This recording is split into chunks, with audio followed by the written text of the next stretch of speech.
This is for the people still figuring it out, You're just old enough to know better. but still young enough to say, heads up, and send it anyway. This is for the ones who say, Yeah, I'm down. Before that whiny voice in the back goes, yeah, maybe we shouldn't. Spoiler, you do it anyway. Who'd rather crash trying something real? then coast towards something mediocre. Fall flat. Bounce back. You feel that? That's the fun. It's a victory lap for Patricia Truin. Alma Wiggberg with her third gold. Bringer is so close to a triple crown. Plans? Kinda. Commitments? Solid. And the grip?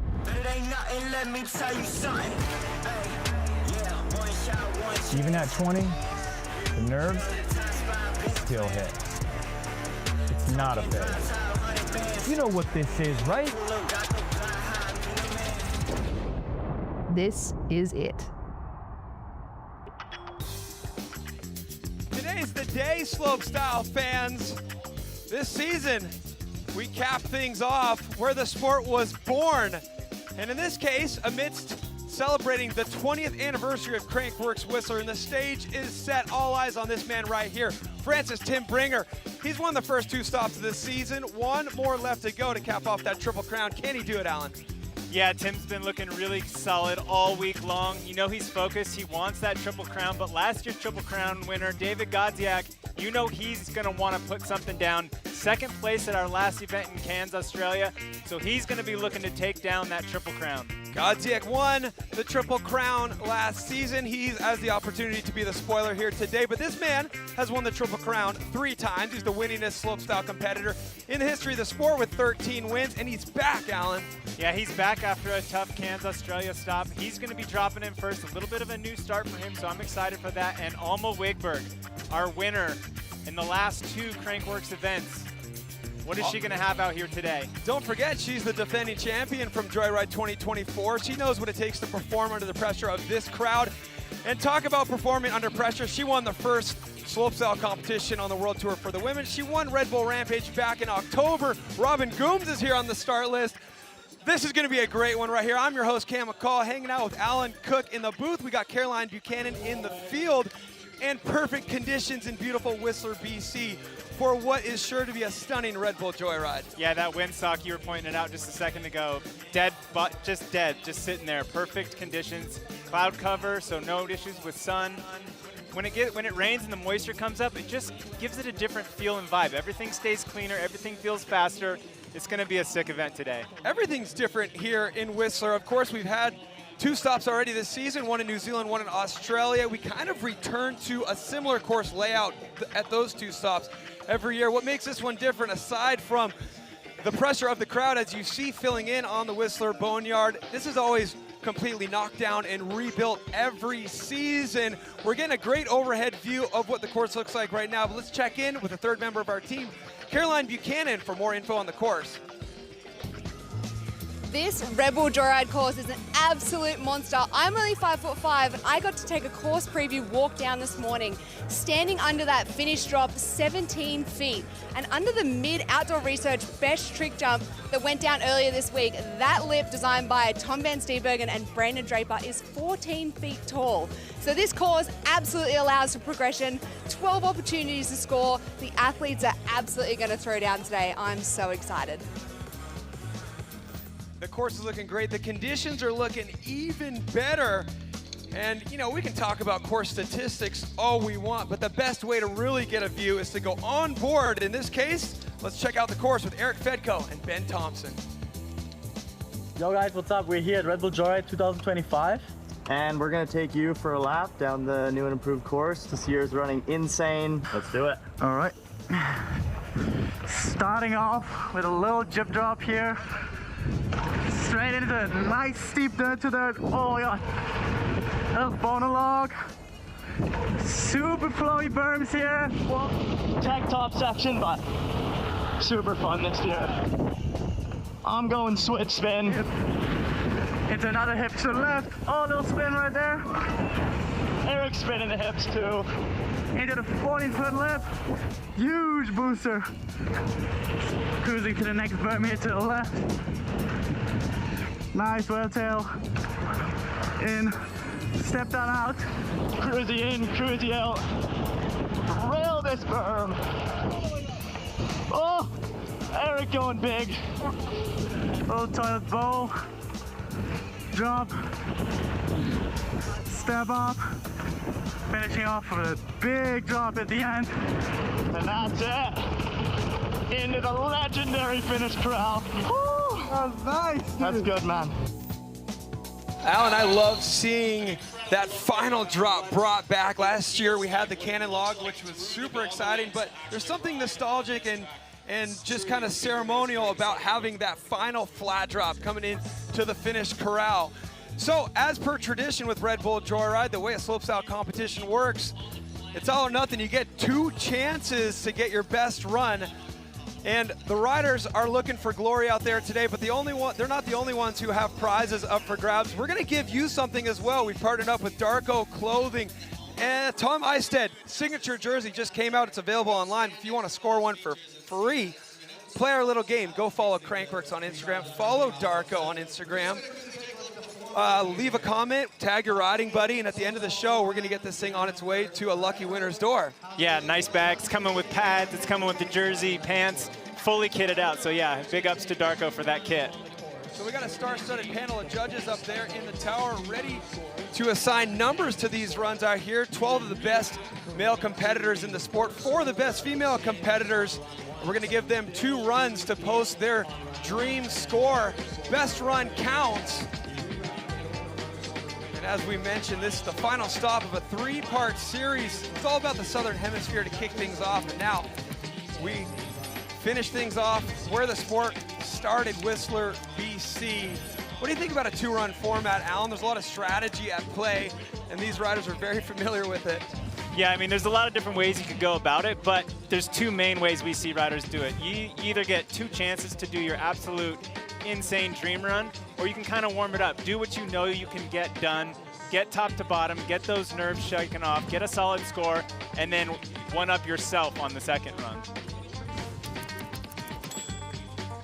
Last year, David Godziek was so incredibly dominant.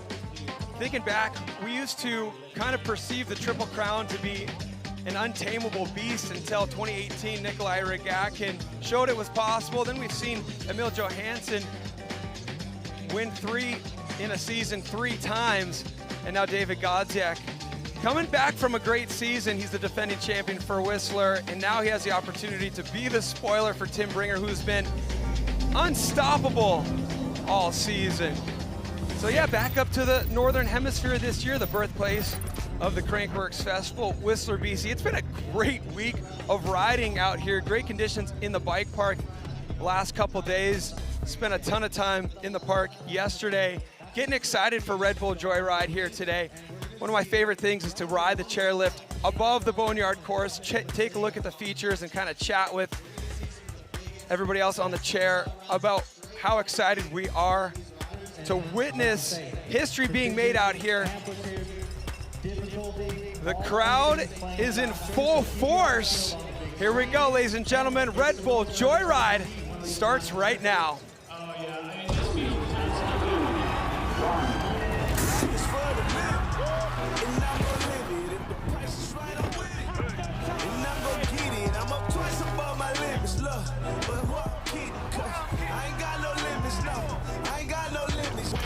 So bad, it's a party round here. All I see is gold, get us through my cardies round here. Always on time for the money, never tardy round here.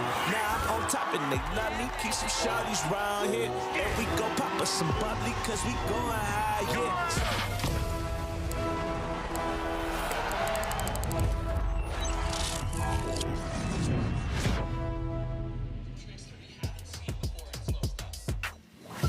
Crowd is filling in. The riders at the top of the course. 4 women, 12 men, 2 runs. Best run takes it. It all comes down to this. As we mentioned, beautiful conditions on course out today. We're not going to be worrying too much about wind. We like to see that 3 mile/hour statistic there on the left side of your screen. We love to see those Red Bull windsocks pointing towards the ground. Yeah, a little bit of rain over the weekends really kind of calmed things down, if you will. It keeps the course a little bit more tacky, keeps it running a little bit more smooth. These riders are really, really excited. One of the things that stands out the most to me about this year's course is they've really harnessed the speed and the momentum you can get on this Joyride course. The Boneyard's a pretty steep hill, and the berms are double overhead, the landings are quadruple overhead. They've really done an amazing job this year of harnessing that speed you can get on this hill. You know what? I take a look at the start list, Alan, and I get really excited about the pacing of the start list for the men. We're going to take a look at the start list for the women first right here. Patricia Druin, we're trying to get word if she's going to be taking the course or not. She's leading the standings. She would be the final rider to drop. We take the SWC overall standings and we flip them upside down, so we have our highest ranked riders dropping last, which would be Patricia Druin if she decides to drop. Natasha Miller's been consistent all season. She's not at the start list today, but we've got Robin Goomes and Alma Wiggberg. Shealen Reno, the 2024 SWC World Champion. She's going to be dropping in second. It looks like Johanna Nussbaumer has pulled out as well, so Shealen Reno will be dropping first now. And then the Joyride defending champion, Alma Wiggberg, dropping second. And then Robin Goomes, coming off that big Red Bull Rampage victory last October, will be the final rider to drop for the women.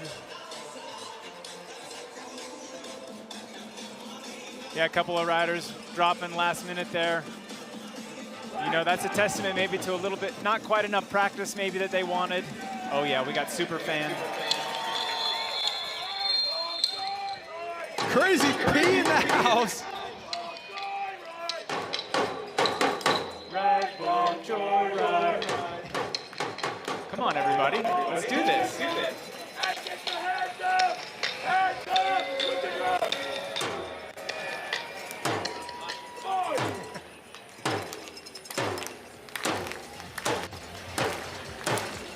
Crazy P, the Vancouver Canucks super fan, now a Red Bull Joyride super fan, getting the crowd going. We had the Canadian national anthem played earlier. The vibes are high out here in the Boneyard. I love to see that the t-shirt cannon is still alive up here in Canada. Where are you at? I'm right here, Crazy Pete.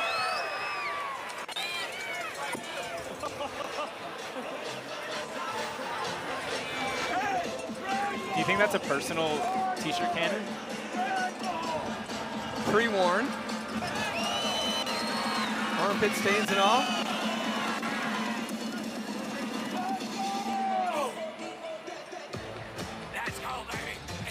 I say we get Crazy P in a helmet and have him open this sucker up.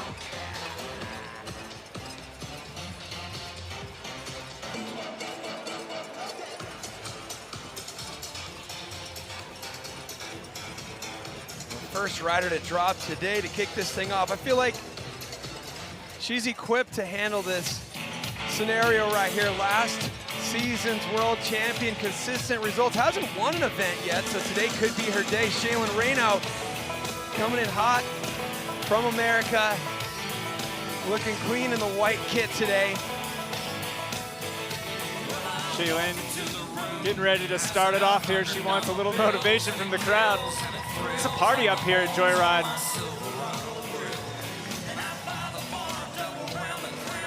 I would love to see Shealen have a good showing out there today. It's been a tough recovery for her, missing the last event, coming back from injury.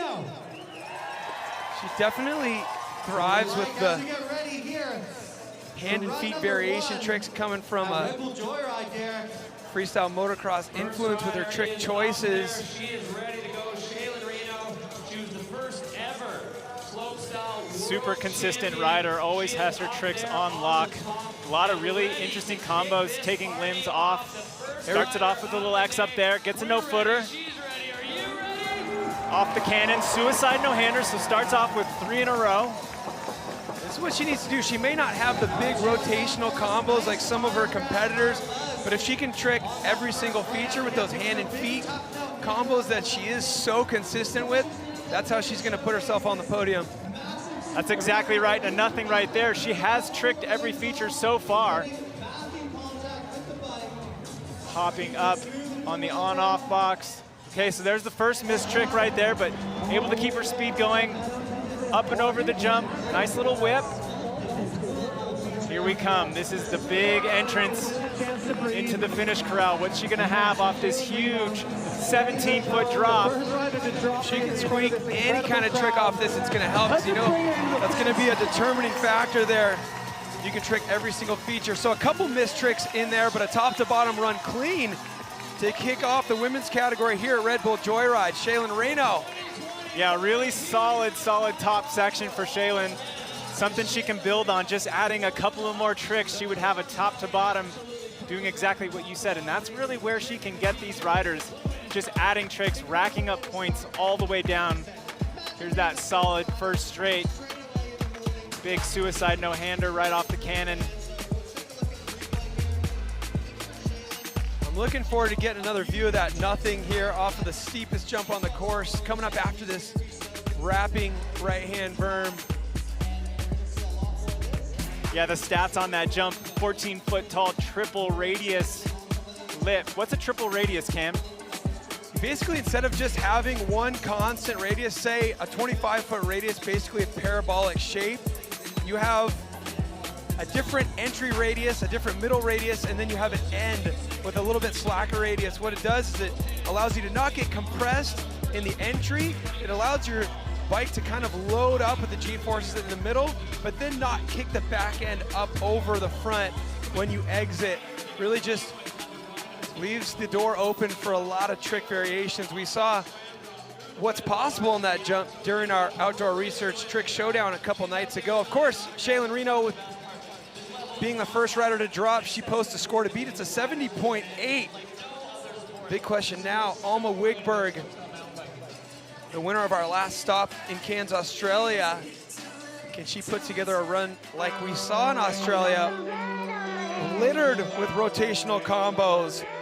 Or will Robin Goomes, the legend, checking all the boxes of first in the sport, winning the first World Tour stop, offered up for the women, winning Red Bull Joyride. She's riding the full suspension out there. So the approaches you're gonna see from the three women we have in the field, Shealen, Alma, and Robin, they're all completely different. So it's gonna come down to who can put down the run with the pressure on, and also what technique and strategy will the judges like the most. Yeah, Alma's been on fire, also winning the Summer Series at Silver Star just a couple of weeks ago. Pushing her limits, doing tricks for the first time on some of the biggest jumps she has ever ridden, so she's ready to go.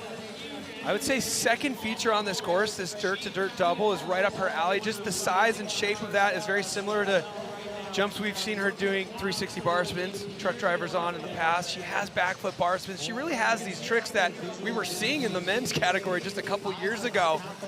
And she's kind of leading the charge with those variations to see if she can put it down like she did last year. Your defending champion, Alma Wiggberg, on course. There we have a big backflip tuck no-hander. Huge start for Alma.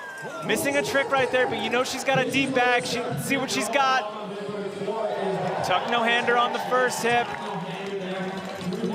Flip bar spin on the second hip, so that's a little bit of a cork right there. That landing is offset. What does she have on this booter?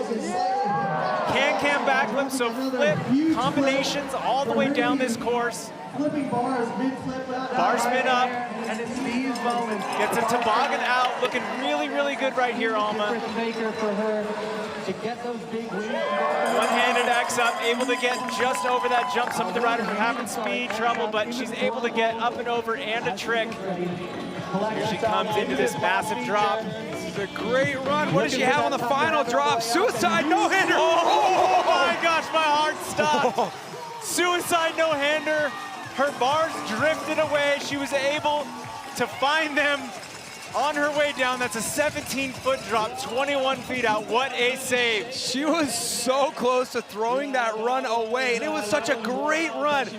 I'm so glad she was able to keep that one together. Yeah, you can see that little smirk there. She knows she got away with one. So much speed, and the ground is like concrete right there. Oh, that brought back so many memories of so many runs we've seen in the past that could be winning runs, but then they crash on the final feature. I'm so glad she held it together. Yeah, it looks like she missed a bar spin right there on that third off the cannon, but able to really make a nice recovery. Keep these transitions flowing.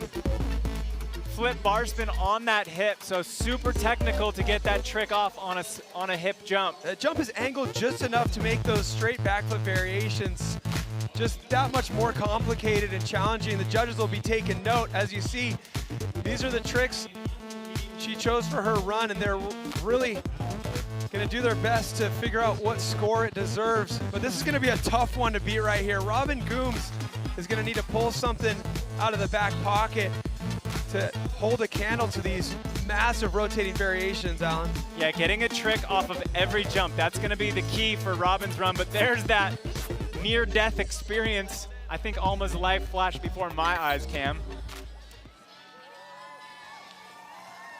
All right, score coming in for Alma Wiggberg, a 91.4.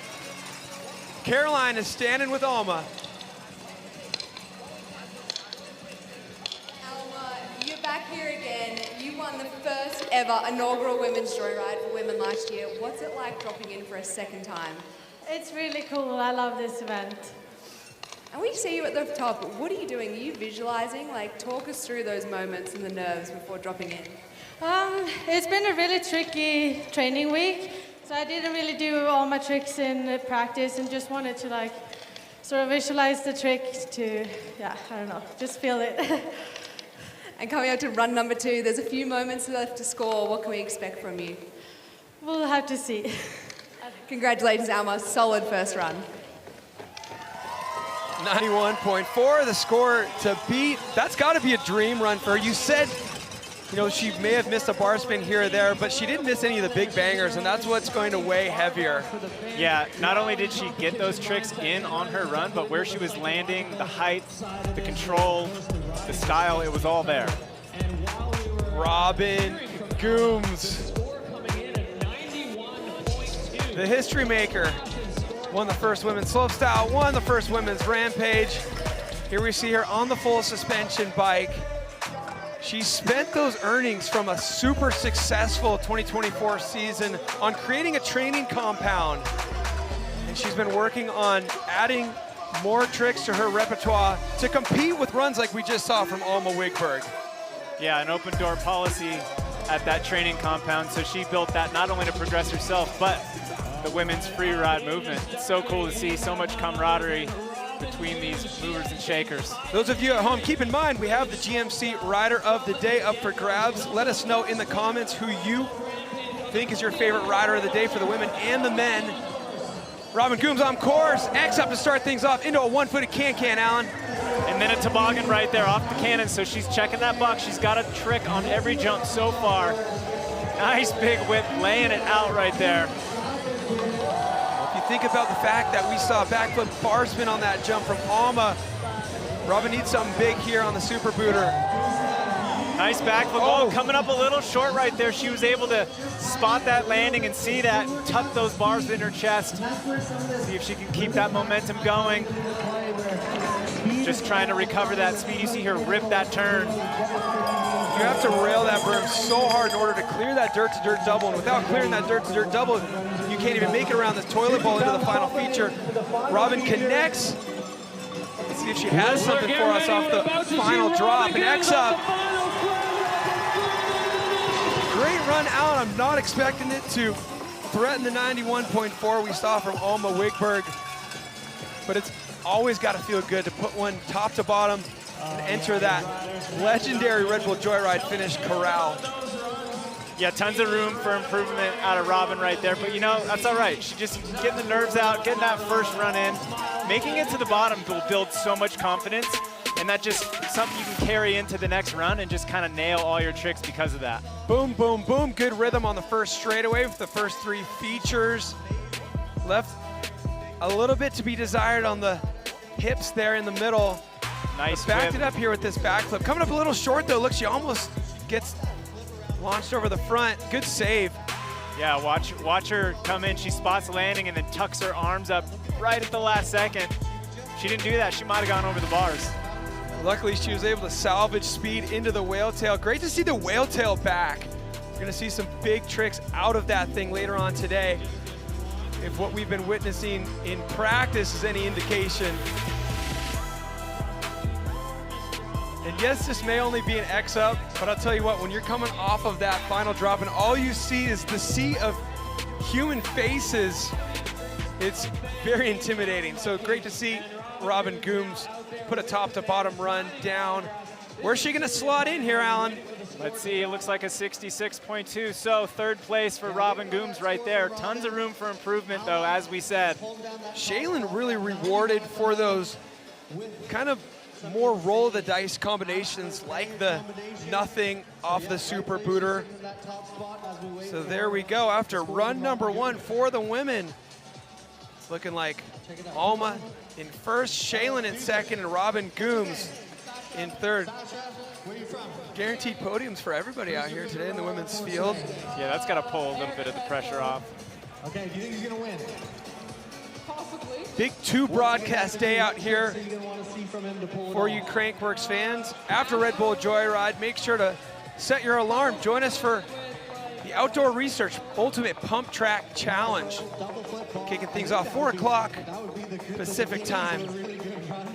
That seems like a lifetime away from right now since we have so much action coming our way. So same as the women's category, we will drop our riders in Red Bull Joyride, reverse order from their rankings in the Slopestyle World Championship overall series. Of course, Tim Bringer will be the last to drop. He won the first 2 stops. What I'm really excited about when I look at this start list that will be coming up next is we have a sandwich. We're gonna kick things off with Emil Johannson. We're gonna have David Godziek right smack dab in the middle, and then the last rider to drop will be Tim Bringer. And he's up to his old tricks. If you've been watching us all season, I'll tell you one thing, Tim is looking absolutely on fire in practice. Yeah, everybody's been looking really, really good. But yeah, Tim, all season long, just a solid, solid look on the bike. Emil Johannson, he's going to be kicking it off for us here. An unprecedented sort of situation. We haven't seen him start one of these off since maybe when he first came in. Yeah, I feel like if you were scripting this, trying to storyboard out the best slopestyle competition run order, it would be exactly what we're looking at right now. And one thing that you don't get to see throughout the long week of Crankworx is the arduous process of creating a slopestyle run. These riders curate these runs in such a way, and it takes so long to get what they want. So Shrimp is giving us a little insight into how these riders build these runs. Take a look.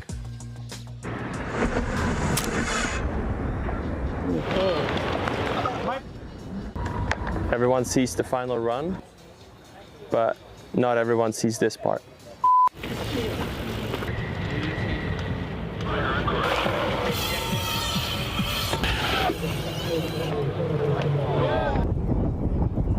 You never plan for it, but it's always waiting for you out there.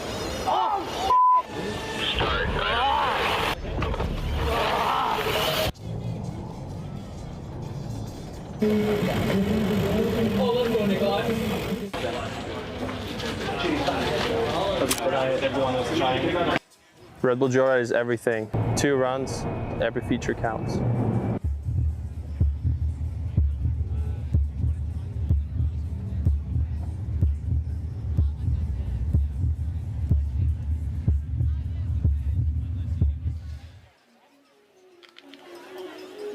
The process is tough for the riders. It's really entertaining for us fans. We kind of cruise around watching practice throughout the week and we see what the riders have in mind, but we're always wondering if they're going to be able to do it under pressure, and nobody has done it better over the past 6 seasons than this man right here. He took his first Crankworx slopestyle win, and then he won 11 straight.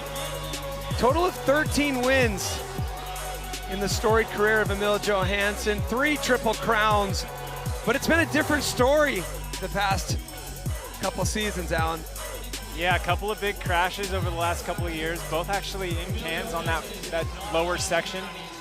But you know, he's looking really, really focused, you know, not too bothered. It's got to feel good to just get things started for Emil, not have to sit there, not have to let, you know, the nerves simmer.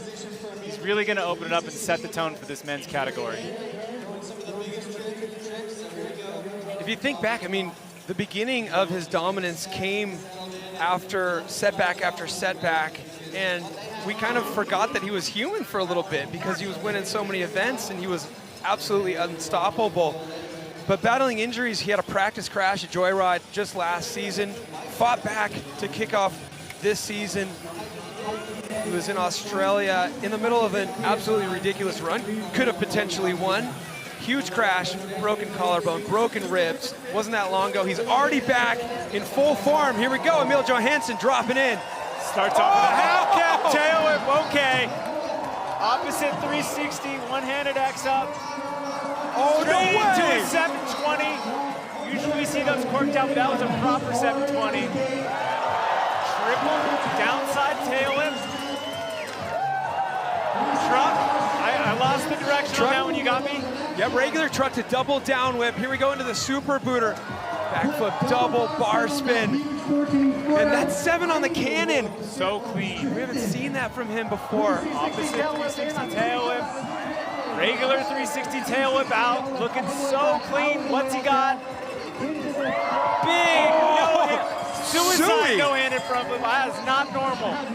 I would say he's up to his old tricks, but he's actually up to his new tricks. Absolutely. So awesome to see what he's got. Opposite 3 down whip up. Oh! Just slightly stomps the pedal. That was an opposite tail whip. Opposite double tail whip off the final feature.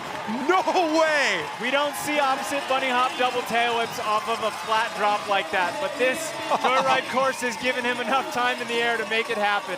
Okay, there was at least 3 things in there that I did not see coming. And that is exactly what Emil Johannson needs to do right now to come back and compete with the dominance of David Godziek and Tim Bringer. You are absolutely That's going to be right. a huge score. That's going to be a massive score, especially being the first man down the hill. Here's what I'm thinking. I'm thinking, all right, the judges are going to be considering that slip pedal off the bottom, but they have to take into consideration everything that was done in this run. A half cab tail whip, 180 on the start tower, and then a reverse 180 coming off with the tail. Now this straight 720 out off the cannon. Were you expecting that? I absolutely was not. That cannon does not have a transition. It's basically a straight lip, and that's so hard to get the rotation spinning fast enough to get a 720 around off that. But it was perfect. There's that flip bar to bar. This is just textbook perfect balance here. 360 tail ups both directions. Could not be cleaner. No, showing so much control and versatility. And then that blew my mind. That was one of those surprises. Why is that harder than a tuck no-hander? Look at that, pinching the seat. Well, a tuck no-hander, you're throwing all of your weight in front of your bars, which is the same direction you're rotating, but he has to almost stop his rotation, grab his seat with his knees, and then take his hands off. And that, right there. Just a little bit of a foot dab. Opposite double tail whip bunny hop off that flat drop. Remember, Cam, at 17 feet down and 21 feet out.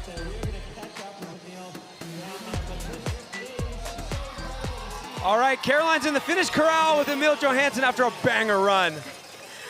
Welcome back to the bigger stage. Crankworx missed you last year. We're used to seeing you drop last. How was it opening the show today for the men?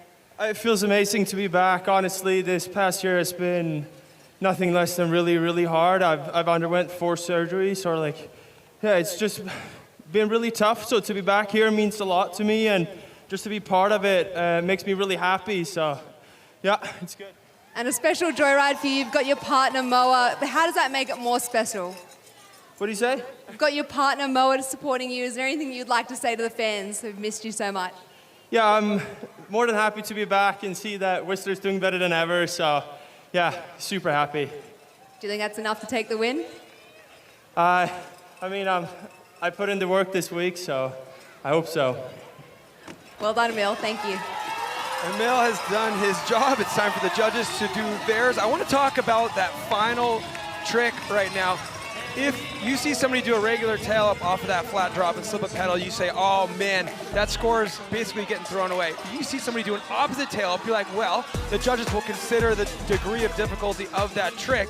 But that was an opposite double tail whip off of that drop.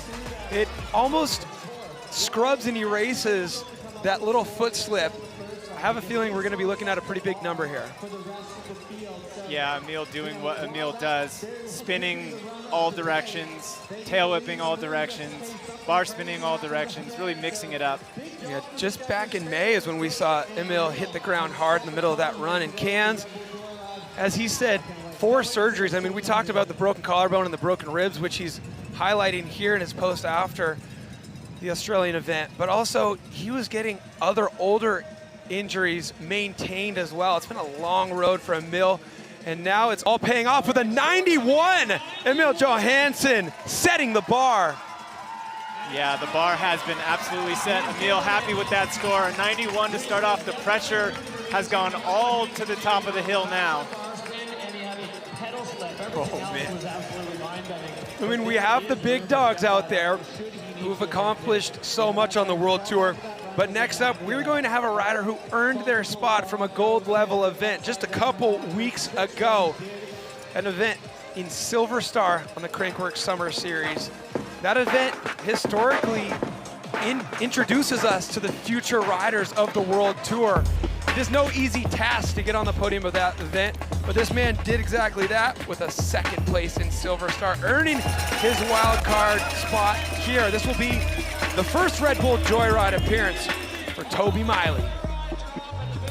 Yeah, Tobey's feeling the stoke.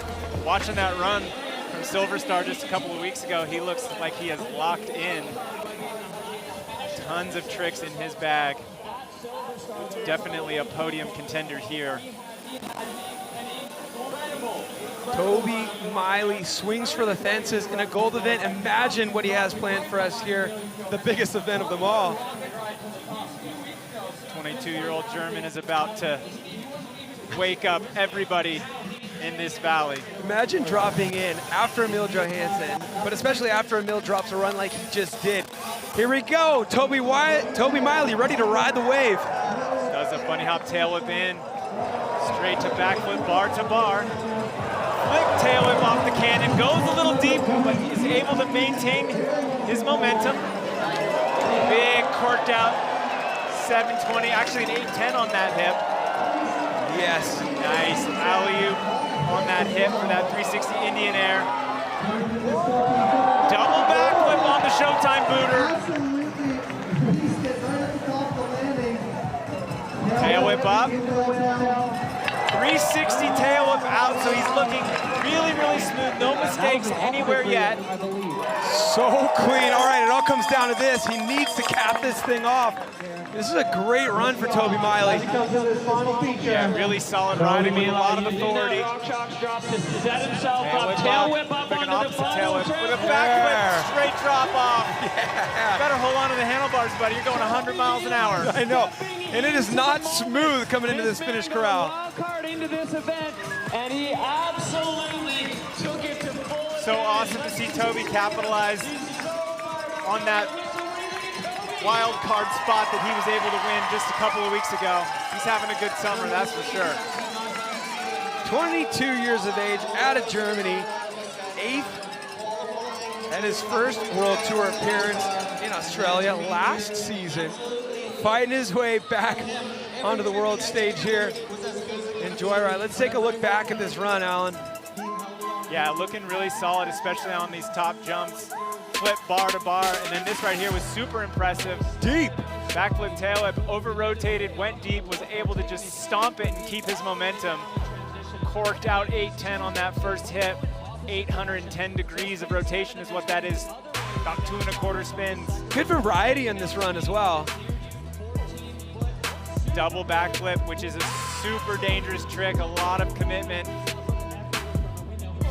What's just a regular tail whip up? 360 tail about. Just look where he's landing. He's on the perfect knuckle. His rotations have been all dialed except for that one flip whip up top, and then this right here, just fully committed, leaning back off that massive drop. And that was what I was talking about. Put your hands back on. I do not want to see the speed wobble. Don't celebrate yet. There is a time for that.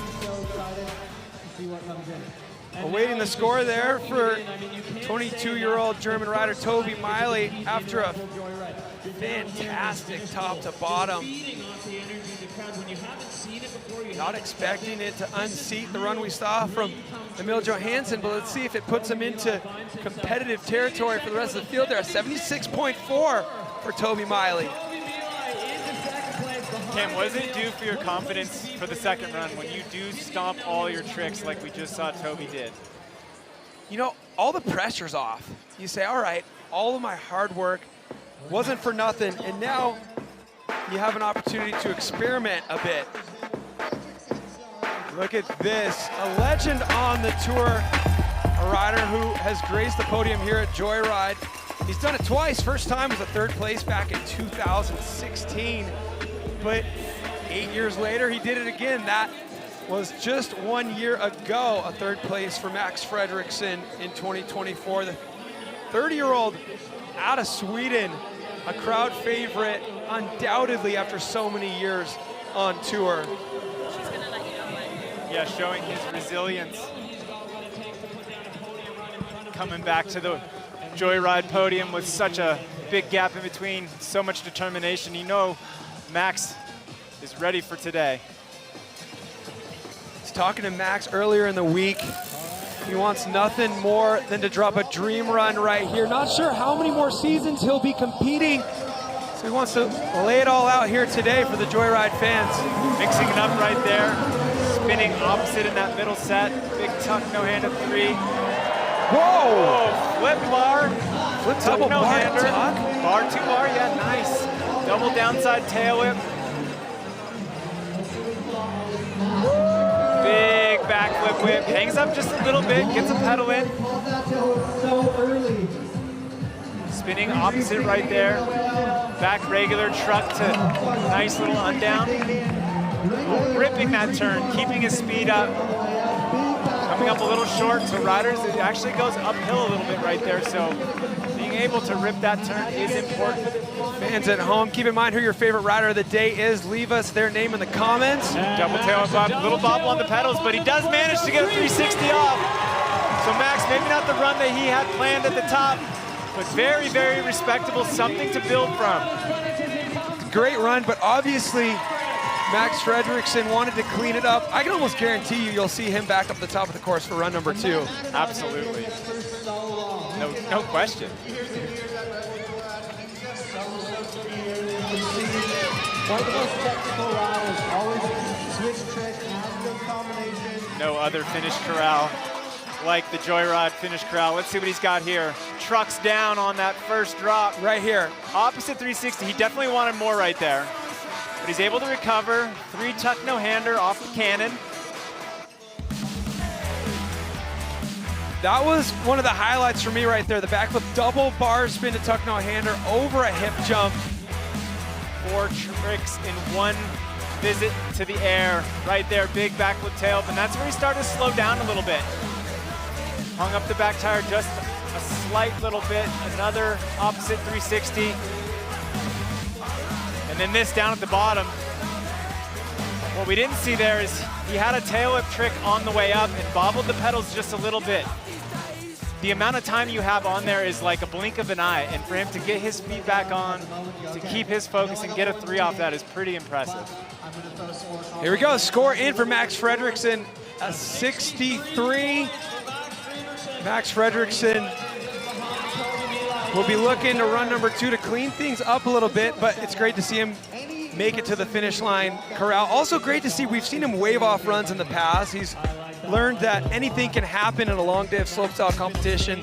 You get that score in the bag and then earn yourself the opportunity to try to brush it up in the run that follows. Here we go. The showman, the BC boy, Griffin Paulson, set to be the next rider to drop into this Red Bull Joyride course.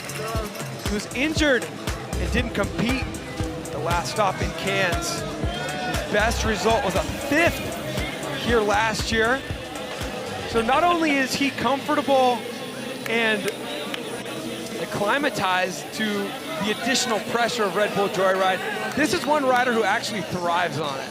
Yeah, he loves it. Griffin has some of the biggest, most dangerous tricks in his bag, and he is so calm and so smooth with them. He just needs to get this first jump off. I feel like if he nails that first jump, anything can happen on his way down. I love those kind of video game-esque rankings we're giving these riders. You see his YOLO score is at an 8 out of 10, and you don't get that. They don't hand those out. You got to earn those the hard way, and you're about to see his YOLO score on full display here. Starting things off with a truck driver off the first drop. Straight into a backflip bar spin, having to take some pedals. Nice, has that front flip. You don't actually need as much speed to do that front flip, so really, really smart riding so far. Yes! Yo, huge corked out 360 double tail whip to a backflip tail whip. Remember, those are on those hips, so extra technicality there. Oh, double I had a feeling! Tuck no-hander. Did you see how nosed in he was, able to hold on? Tuck up. Double backflip out of the whale tail. So blind on that trick. Front flipping his way over this jump. Such smart riding out of Griffin right here now. Let's bring it home, buddy. Come on, Griffin. Need to cap this one off with an exclamation point. Opposite 360 up. Here we go. Fronty drop down. No way. He holds on to it. Huge run out of Griffin Paulson. Incredible from Griffin Paulson. No way. That's why they gave him an 8 on the YOLO scale. No way. The double flip down the step down. The fronty drop to finish things off. Double flip tuck no hander on the big booter.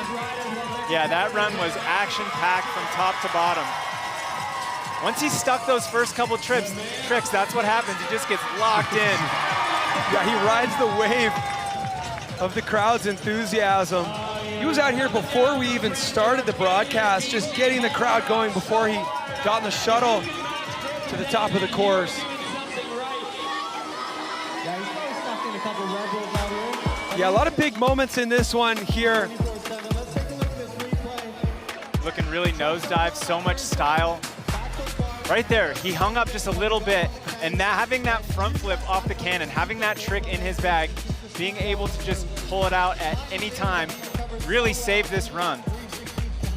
Well, he chose to do his front flips on 2 of the hardest features to trick on this entire course, the cannon and the flat drop. Not just a double backflip, getting the hands off, and then this will score higher than a double backflip off of a regular jump because he's doing it on the step down here out of the whale tail. Yeah, totally blind off that step down. Really a small transition, not really steep, so the amount of force it takes to get that rotation going is huge. But Griffin, one of the strongest riders out here. Now I think this was a regular 360 actually coming up into the on-off. It's okay, Cam, nobody's Let's perfect. check it out. Well, we're gonna find out. Here we go. Yep, regular 360 up. Probably one of the biggest hammers in the run right here. Yeah, definitely. Not the hardest thing to initiate, but guess what? The hardest thing to land. The impact coming off of a front flip drop is so much more than a lot of the other tricks you could choose. But Griffin Paulson's been doing them for seasons. He makes it look easy. Yeah, that flat drop flip, it's blind on blind. You cannot see where you're gonna land, and you just dive off the front and look at your stomach the whole way around. All right. Where's this going to slot Griffin into the leaderboard? An 81.2 going into second place, bumping Tobey Miley down to third.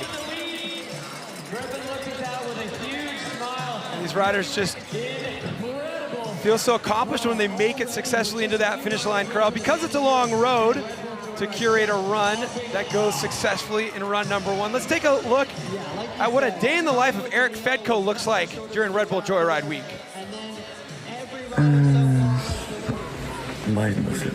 I'm changing bikes now, bro. Yo guys, what's up? I just woke up right now, getting ready for practice here, Red Bull Joyride. I'm gonna take you guys through a day of my life here. Just on my way to get coffee right now, and then it's about time for practice here in Whistler. Let's go.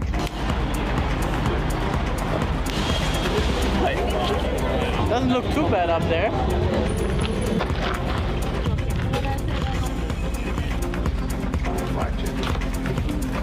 Afternoon session next. Let's go.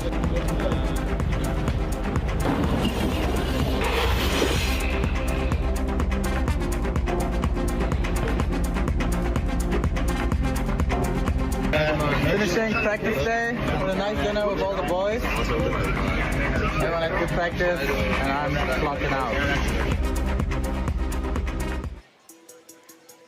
I would say it's a testament to how good the course is running here right now. The fact that they like to have just multiple days of practice. And then yesterday was rainy all day. To see them riding the way they are right now, considering there was no practice yesterday. Yeah, just letting that pressure cook a little bit longer. Not quite having as much practice as they would like, but Fedko is ready to go. A rider with 3 second places on the Crankworx Slopestyle World Tour, 4 third places, a total of 6 World Tour podiums. Big return this season after an injury last year. Hasn't been on the podium since 2022. But he's got the tools in his chest to be able to get there today. Big amplitude out of this rider, big combos and variety. Here we go, Erik Fedko on course. Yeah, and a 10 out of 10 on style right there. We're gonna see some of the best riding. Big backflip bar spin off of that cannon, able to get that rotation going. Just take note at the landings here. Oh, nice windshield wiper, 360. Whoa, the other way. Did you see that? Windshield wiper the other direction. Big backflip, tuck no-hander. Did you see how high he went on that jump? How extended those arms were. Flip bar up, double truck to X up out. All the way down. That's a 362 bar spin. Big Indian Air Superman C-Crab 360. Yo, stoked, he's loving it. He's in the zone. Combo 3 up. Straight flip out. Awesome run for Erik Fedko. So much height, so much amplitude. He's feeling it here in Whistler. That was a video part run right there. Every one of those tricks would be a keeper for a segment. He linked them all together absolutely flawlessly. The ratitude to the crowd around the berm might have been my favorite trick.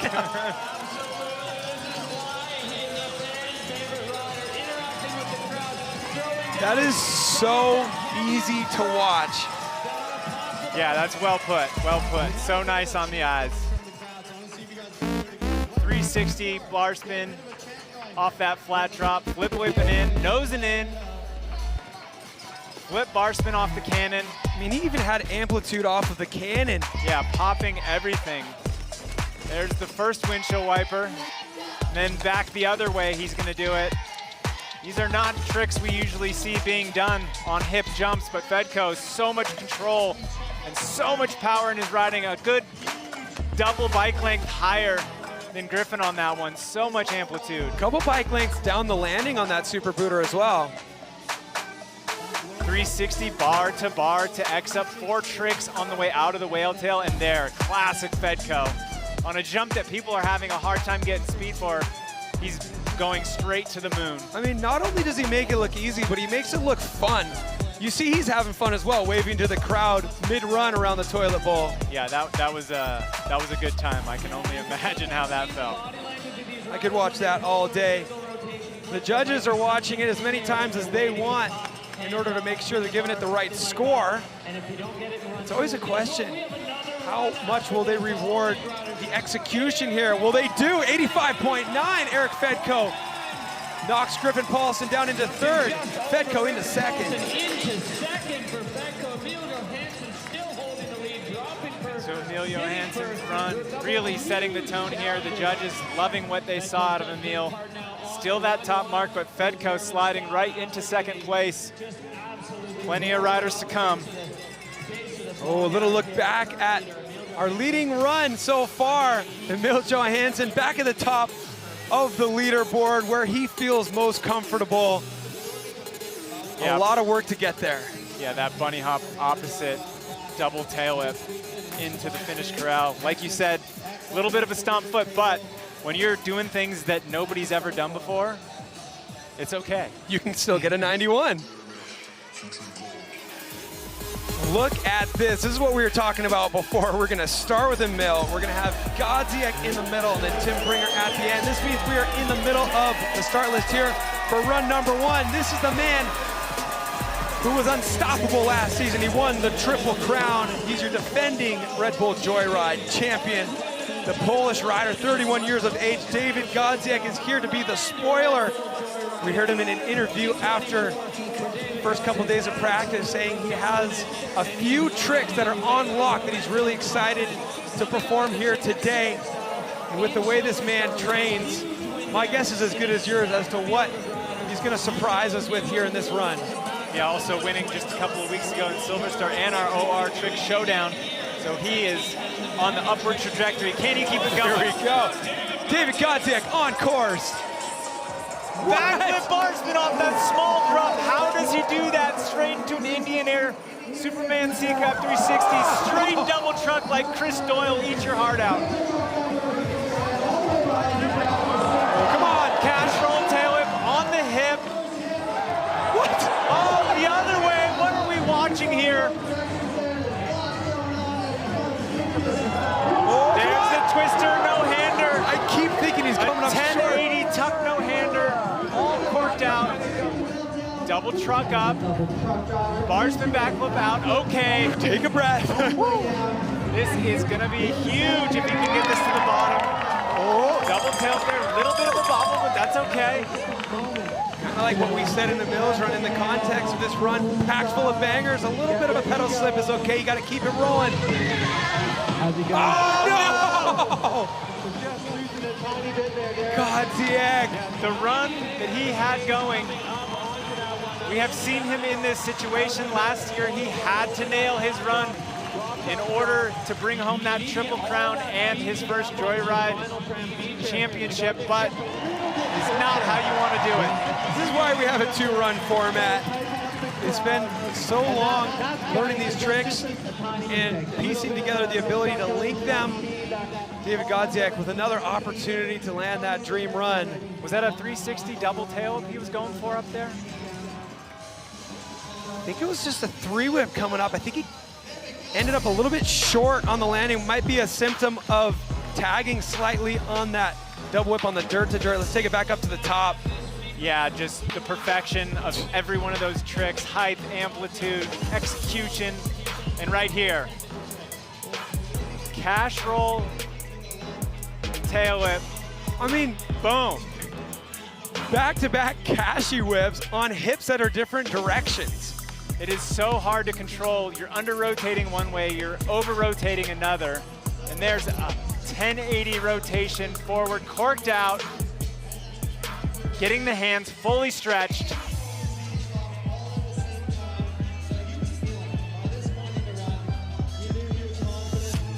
This is right where he was gonna take a breath in this berm, kind of reset for however he wanted to cap this run off. A little bobble on the double tail whip on this dirt to dirt. Here's where it all fell apart. Just a little bit short coming up into the on-off box with that 360 tail whip. Man, I'm so curious what he wanted to do off that final drop. Yeah, if you had to guess, what would it have been? I'm thinking he might have been going forwards. I was thinking that too. Yeah. David Godziek with another opportunity. You know, if a run's going to end with a crash, we'd like to see it be an inconsequential crash up onto a step up. It's a heartbreaker to see him not land his dream run, but you know he's motivated now.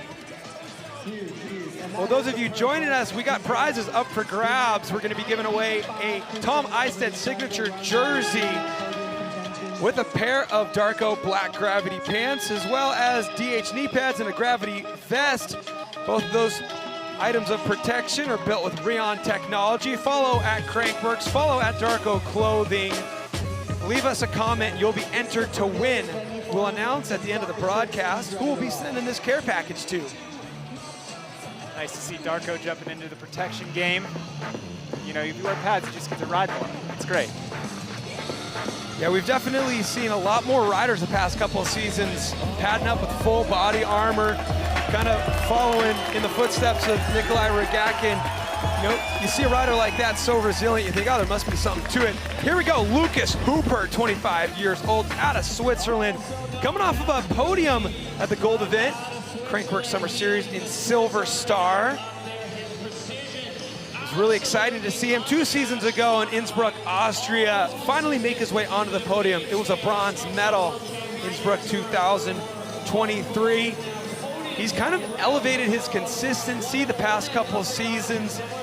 Always been a guy who you can't keep off the bike.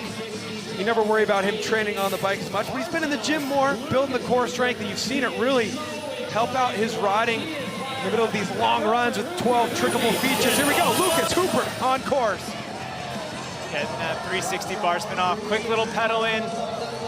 360 tail whip on the second jump. No! Oh, nice Perfect. cash roll off of the cannon. What's he gonna have on this first hip? Big corked out 720. So much height and control. Right into a twister. That is a 1080 forward, corked out rotation. Front flip bar spin on that big jump, able to hold on, so he came up a little short. Needs to build that momentum back up. Bar to bar up. Back flip bar spin out. Little bit of a hang up, so he needs to get on the horse's right here. Can he get over this jump clean? Straight tail whip. Oh, and there it is, feet blow off. Such a technical part, but this is okay. He needs to finish strong. Lucas Huppert has a big bag of flat drop tricks. What's he gonna choose? 360 downside whip up to a big nosedive 360 off. You know he wanted more, but that's a solid start. It's so hard to start from 0 on a second run, but getting to the bottom, it becomes the building blocks for your second run. First 2 straightaways, incredibly strong. Third straightaway turned into a bit of a salvage mission, but he put it to the finish corral. How about this third feature though, Alan? This was a highlight for me. Yeah, the Kashi off of the cannon, not something that we normally see off of those flat lips. Using the rotation or the transition to get those rotations corked is so important. So when you do it off of like a flat drop or something without a transition, it's all muscle. Speaking of muscle. That twister was so clean, the fact that he linked it together with the Cork 7. I love it when you see those really technical rotating tricks done on the hips. The fact that the hips are both different directions adds such a extra level of difficulty. Here's where he lost speed. We're seeing this really play a huge part in the flow score here. That section after the whale tail into that dirt-to-dirt double. Yeah, we're seeing some dirt flying up out of riders out of that turn. You almost got to be patient, but these riders know that they need every ounce of speed out of that turn. So the course conditions are starting to play a factor a little bit later in the day, but yeah, solid run out of Hoopy. Wait for the judges. It's so awesome here, fans. Getting so close. 59. Looks like he goes into 6th place right there, so lots of room for improvement.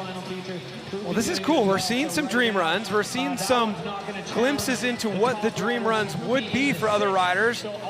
And we're in the middle of the start list for run number 1 in this 2-run format. This is feeling like classic Red Bull Joyride. Top dogs looking toward that second run. A reminder for the viewers at home, we're giving away a prize for the GMC Rider of the Day, both for the women's and the men's category. We need your vote in the comment box on YouTube here, the Red Bull Bike YouTube. Let us know who your favorite rider is of the day. The voting will start during run number 2.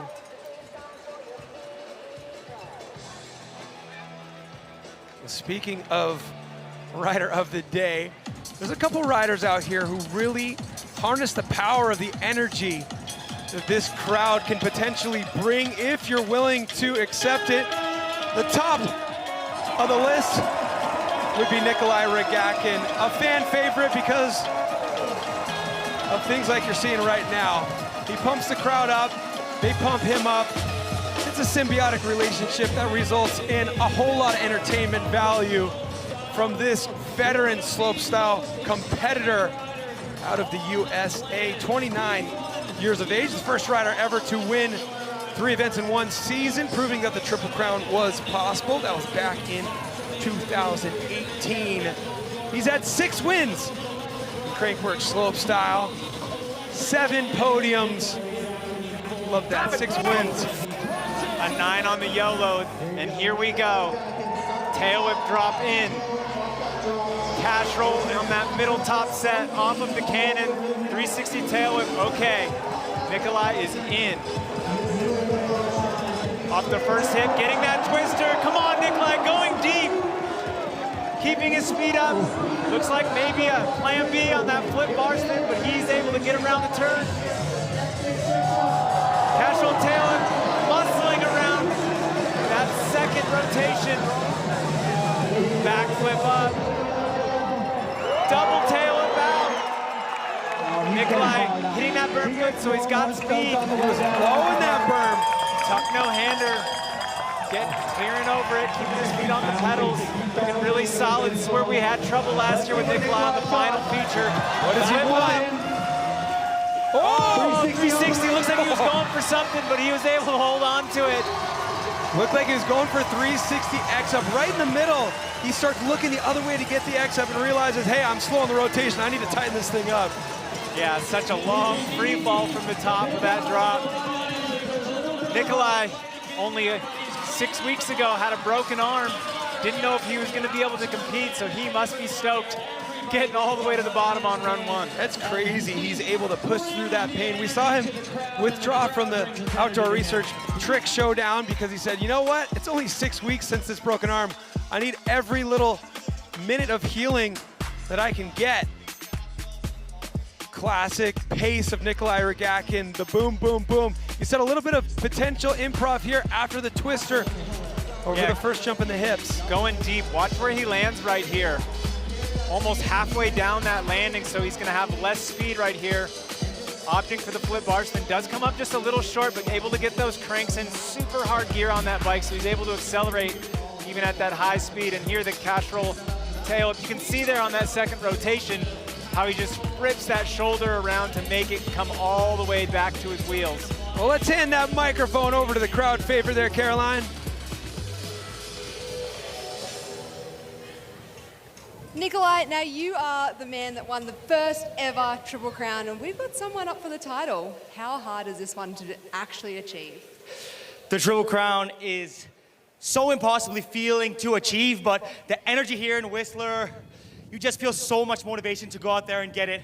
Tim is a guy that I've watched all year. I've run with him for years. He's put in so much work, and he's so ready. And these fans, it's on you. You guys got to give Tim the motivation, and he's going to get down here and win that trophy right there. For me, it's been an incredibly tough season. I wasn't sure if I was going to ride this event. I broke my arm 6 weeks ago. And this course is so exhausting. Like, by the time I got to this last feature, I'm like, let me just get to the bottom. So I'll take it, and let's see what happens. Crowd, give it up for one of the ultimate showmen of the sport, Nicholi Rogatkin. We've heard that from so many of the riders, Alan. They're saying a top to bottom on this course is exhausting. This is the longest course of the entire season. That's another thing that sets it apart from the rest of the stops. It's time to start training, guys. Hit that cardio. There it is, the Triple Crown trophy. We've probably given away more of those than we ever thought we would. Like we mentioned before, we thought it was impossible until Nicholi did it in 2018. Emil has done it 3 times. Godziek did it last year. Tim Bringer with an opportunity to do it this year. But this man, not long ago, 2 Joyrides ago, was your rider of the day. That title is up for grabs again today. Let us know who your favorite riders are from the women's and the men's field. Put it in the comment box and we'll let you know who takes it at the end. But this is a local boy right here from Squamish, taking a 3rd place at the start of this season down in New Zealand. That was his first podium finish. So he was able to elevate himself to the next level. And you're gonna hear the crowd getting behind Ben Thompson right now as he's the next rider to drop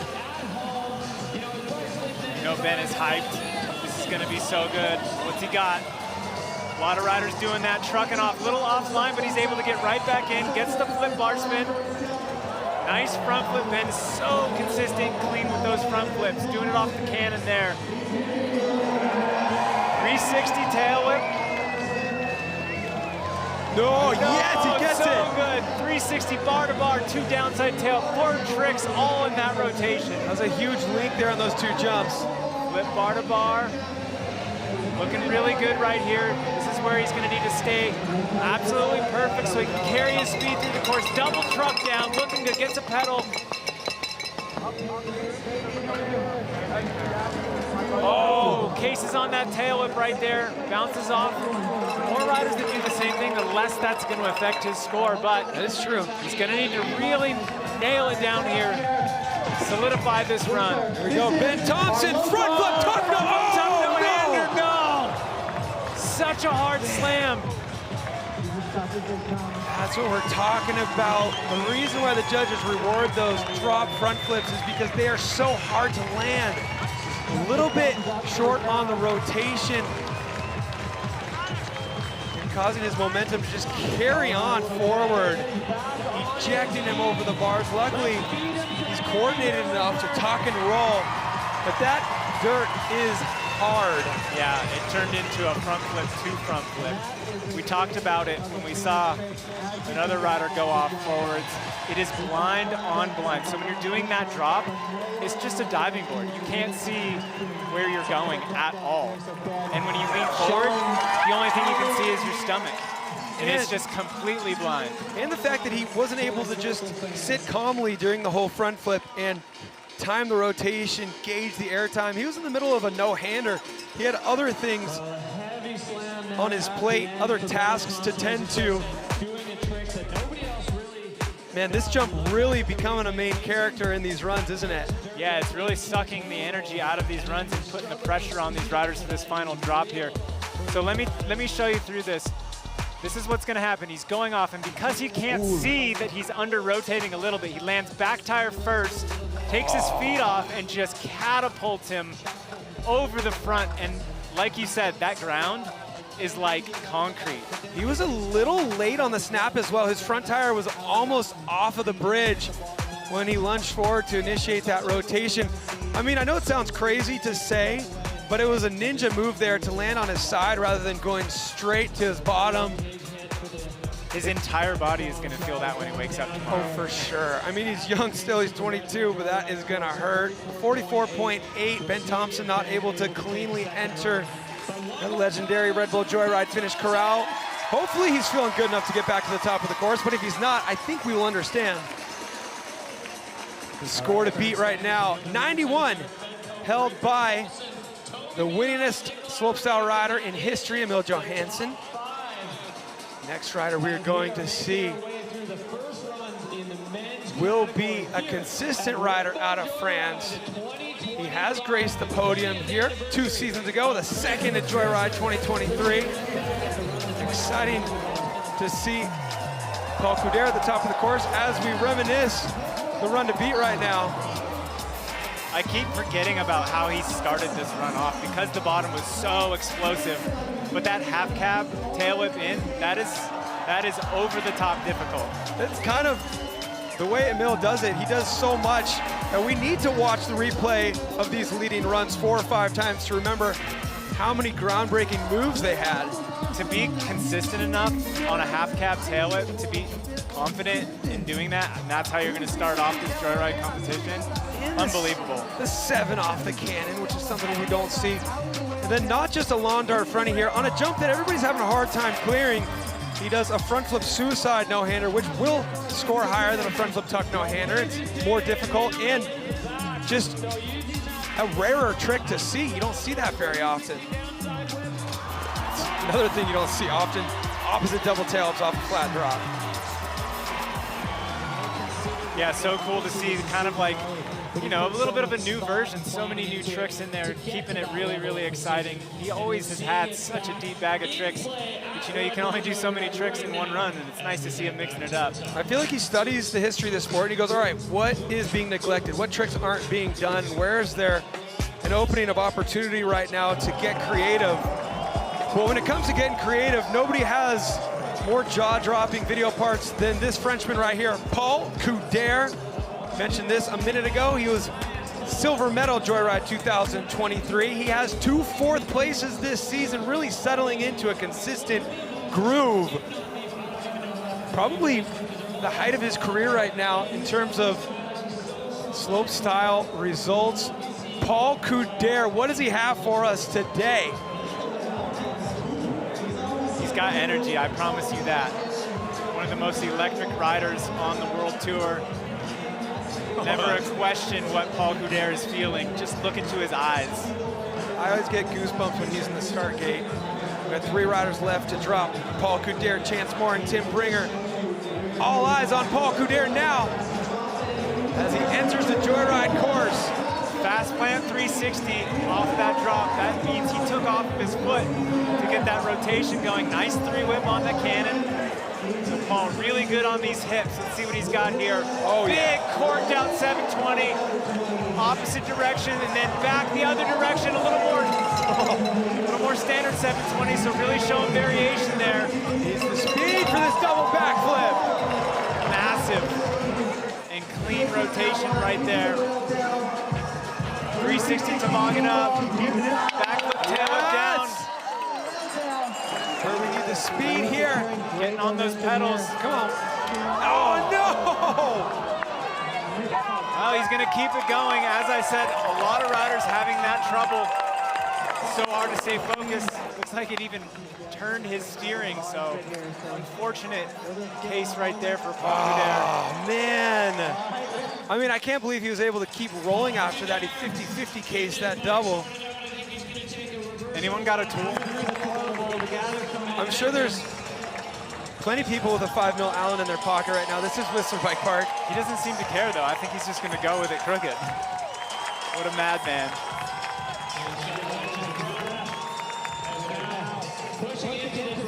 Paul Couderc going to keep this one going after the hiccup. Backflip X up on that drop. So Paul had an awesome run in his pocket. Just having a little trouble. Speed becoming a really big thing there on that corner. That part of the track actually comes back uphill. So keeping your speed off the drop, getting a pump through the berm, not losing traction. It's all super technical and important. This, that fast plant 360 drop right there. Bar spin backflip off this cannon. That 3-whip. So hard to get that rotation going without a transition. And then this, the opposite corked 720. Look at how upside down he was coming in right there. I wasn't sure if he was going to squeak around this regular 7 here. He has to overspin it. It's a left-hand hip. He's spinning to the left, which means it's more of, I don't know, 750 degrees of rotation to the moon with that double backflip. Yeah, so confident and strong on those double backflips. Hey, man, what's up? Photobomb. Backflip, tail about, and this. He bounced off his seat, so his feet weren't on the pedals. He got a little squirrely out of the turn there and just did not have the speed I'm to get surprised over. he still went for the 360 there. It's Joyride, man. You do not. It's so true, but the riders have to be sitting up there in the start gate going like, oh, wow, I'm seeing a lot of my competitors have a hard time clearing that jump.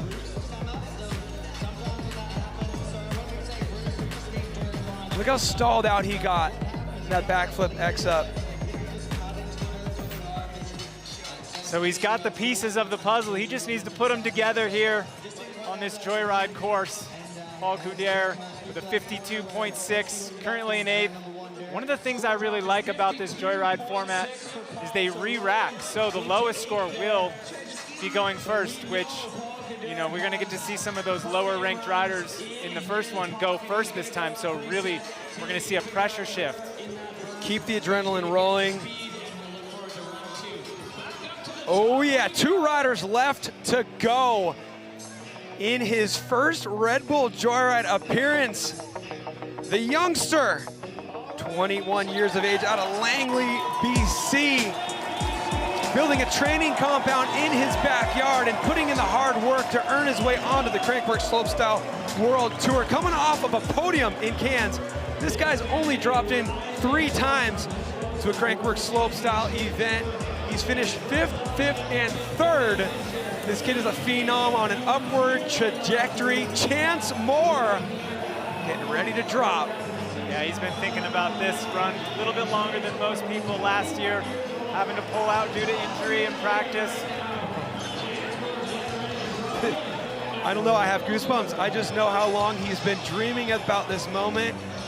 And it's really happening, Chance.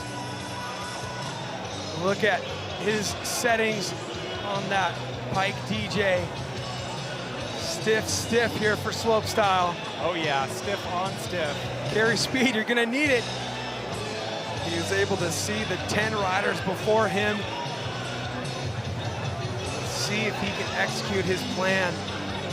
All right, here we go. Chance Moore dropping in. Chance Moore getting us started off with a truck driver. Straight into a flip bar spin. Off the cannon. Front flip can. He's got that foot over the crossbar and back to his pedal. Looks like he's having a good time right there. Go. 360 double tail whip. Back flip bar to bar. See that little tweak he had out of the berm? He is feeling this run.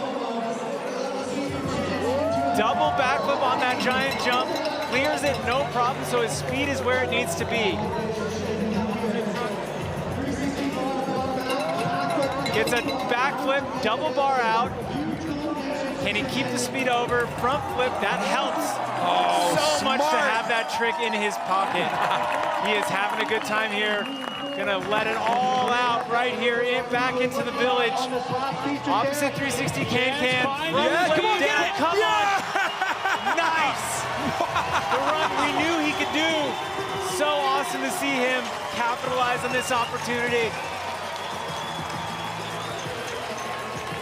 He needed that front flip off that last drop. The run was so strong and he needed to finish it with something big. Oh man, after watching the big crash from Ben Thompson on the front flip variation on that, I was holding my breath, biting my nails. He was a little bit under on the rotation, but he muscled through it. Yeah, it was a little bit slow, but man, look at this. How much does this feel for Chance right here? It was only a couple of years ago, he's those kids on the sidelines right there. But he is the man right now. 360 bar spin in, backflip bar spin in the middle, and then off the cannon. Leaning forward, getting the foot over the crossbar and back. And right here, this is where it stood out for me, how much fun he looked like he was having. He's dancing in the rollers and the berms. Jibbing and jabbing straight into that 360 double tail whip. I love the axis. He's leaned back, almost sitting in a recliner chair. Yeah, is it a 360? Is it a flip? Back flip, double bar spin. Getting back in line right there. This is where some people started to have a little bit of speed trouble, but he leans back for that double backflip, no problem. I mean, anybody who rides A-Line or Dirt Merchant here in the Whistler Bike Park, you can appreciate the line he's painting in these sections between the jumps. Had that opposite truck on the way up to the whale tail, so showing that versatility, having that front flip in his bag. When you lean forward on the front flip, you don't need quite as much speed, so really awesome that these riders are pinning on that. Yeah, tactical choice there on that jump that's hard to clear. And then here, the hammer that he needed. Watch how he was squeezing it in. The last bit of rotation, oh, come on. Yeah, opposite 360 can in, so really great variety, really keeping that action going from top to top. This is gonna be a huge score for Chance Moore. Man, 83.5 going into podium contention with one rider left to drop here in run number 1. Chance Moore into 3rd place. Come on, a 5th, a 5th, a 3rd, and now he's set himself up for success here. 3rd place in run number 1 with one rider left to go. A rider who has earned his spot as last rider to drop here on this start list. Imagine Tim Bringer sitting up here watching all these hammers being dropped, also watching the riders have issues. Something tells me, regardless of what's been going on, his plan has remained unchanged. Yeah, Tim, also one of the biggest riders we have out here, so that could be a benefit for him getting speed over that jump that we saw other riders having trouble. We saw the women and some of the smaller riders like Fedko having trouble, but this is not a small rider. I mean, it's just physics. He's a big dude. He carries a lot of speed. And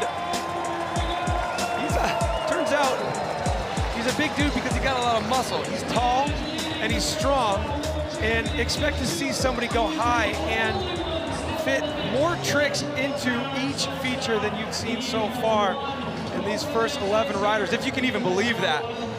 Yeah, Tim's got to be feeling this in the zone right now. Such an awesome festival vibe right here. He's all summer long doing airbag shows in stadiums. So consistent with the hardest tricks in the sport. YOLO scale number 10. We are going to see it unleashed out here on the Joyride course. Yep, he's earned that rating there. He's been posting big bangers from practice runs. Can he do it under pressure again? He has the first 2 stops, winning in row to row, winning in cans. He can sweep the season and earn the Triple Crown if he wins here. He knows what's at stake. It just comes down to delivering. Oh, he knows. I've never seen Tim this focused. About to let it go. From France, Tim Bringer. Front flipping straight in on that smaller drop. Double truck driver. Backflip tail whip off of the cannon. Okay, he is on point right now. This is going to be huge. He makes his bike look like a toy. 360 double tail whip. Manages to throw a bar spin in. Double backflip on the hip. That is something we have not seen. Oh, this is insane. Backflip double tail, a little bit of a case, but that's okay. He's gonna keep it going, looking really strong. 360 double bar spin up. Double backflip out, come around. Oh!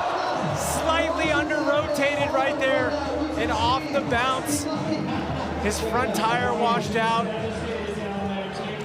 He had that in practice on lock. Yeah, it looked like something was not exactly the way he wanted on the trick up into the whale tail. Little bit of a sketch out. Honestly, feel like it might be a little bit of a chain reaction from that tag on the super booter, just losing a tiny amount of speed. Yeah, that's a good call, Cam. It is so important to keep your momentum going on this course. It ain't over though. 100%. We're definitely trying to read his body language the best we can to see how he's feeling. He laid on the ground for a while. Is it frustration? Is it pain? It's always tough to tell, especially when we're looking at a rider who's got so much on the line right now. More than anybody out in the field here today with the Triple Crown up for grabs. Yeah, Tim, one of the toughest guys out here. You know he's going to do everything he can to get back up there and get ready for run number 2. Riders are loaded into the GMC Hummers, making their way back to the top of the course. As we take a look back, this final run from run number 1 here, Tim Bringer, so good until that double backflip crash off the whale tail. I can't say for sure, but I don't know if it was a triple truck that he wanted on that second jump, which could have been the thing that threw him off even earlier. But if that was the case, the recovery he made down here, able to do the 360 double tail whip to late bar spin straight into a double flip on those hip jumps. So impressive. Here we go. Hear this backflip double tail up. Watch him come up just slightly short. The back wheel doesn't bounce, but you know he lost a little bit of speed that he needed right here. Yeah, he had to really pull that 360 around. Oh, he made it. His tires touched down same time. He was just leaning funny. His tires touched down at the same time, yeah. This angle will show us what caused the lean here. It was the bounce. As soon as he lands, he kind of bounces. It looked like maybe he had tucked it really, really tight because he was under rotating. And then when he landed, he had no ability to absorb that impact. Yeah, fully tucked, and just collapses into the bike. There was nowhere for that energy to go. You'll see riders sometimes lean a little bit sideways to try to make it a slower path to finish that rotation, just based on that body language. He knew he didn't have enough rotation to get around, so he did what he needed to do to get 2 flips rotated, but it put him sideways and washed him out. That means our standings after run 1 look a little something like this, Alan. Yeah, Emil Johannson with that 91 solid off of his first visit to the course today, so he is going to be last man to drop. Tobey Miley off the alternate list, sitting in 5th place. Love to see that. But a handful of riders with big crashes in run number 1 who we hope to see at the top. for run number 2. Paul Couderc wasn't a crash, it was an issue. We look forward to seeing him with a second opportunity here.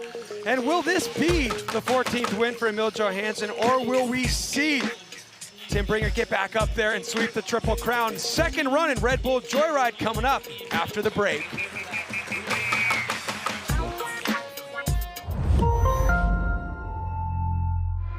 Prepare your bike. Visualize the track. Keep your blood pumping.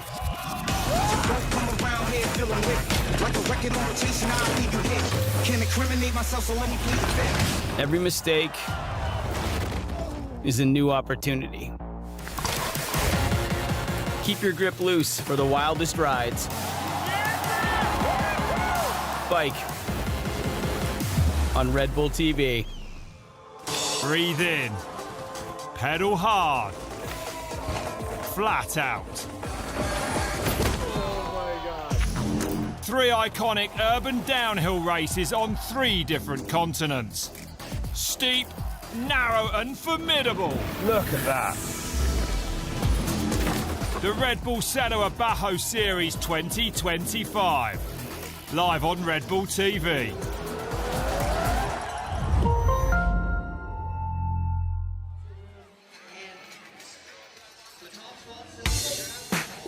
Plenty to digest after run 1 of 2 here at Red Bull Joyride. The 20th run-in of Crankworx Whistler. We like to involve you at home in the conversation. How do you think run 1 scores sit with you?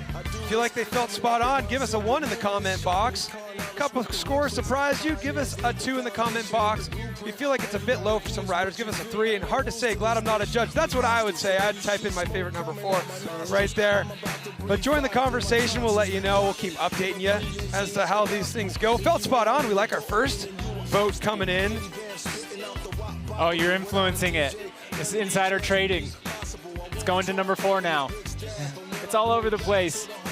I'm excited to continue taking peeks at that current leading run right now from Emil Johannson. It feels like such a thing that we've become used to for so many years, but we haven't seen Emil in the top spot in such a long time. So many questions were floating around like, well, what is his goal? Is his goal just to be back here and be a part of it?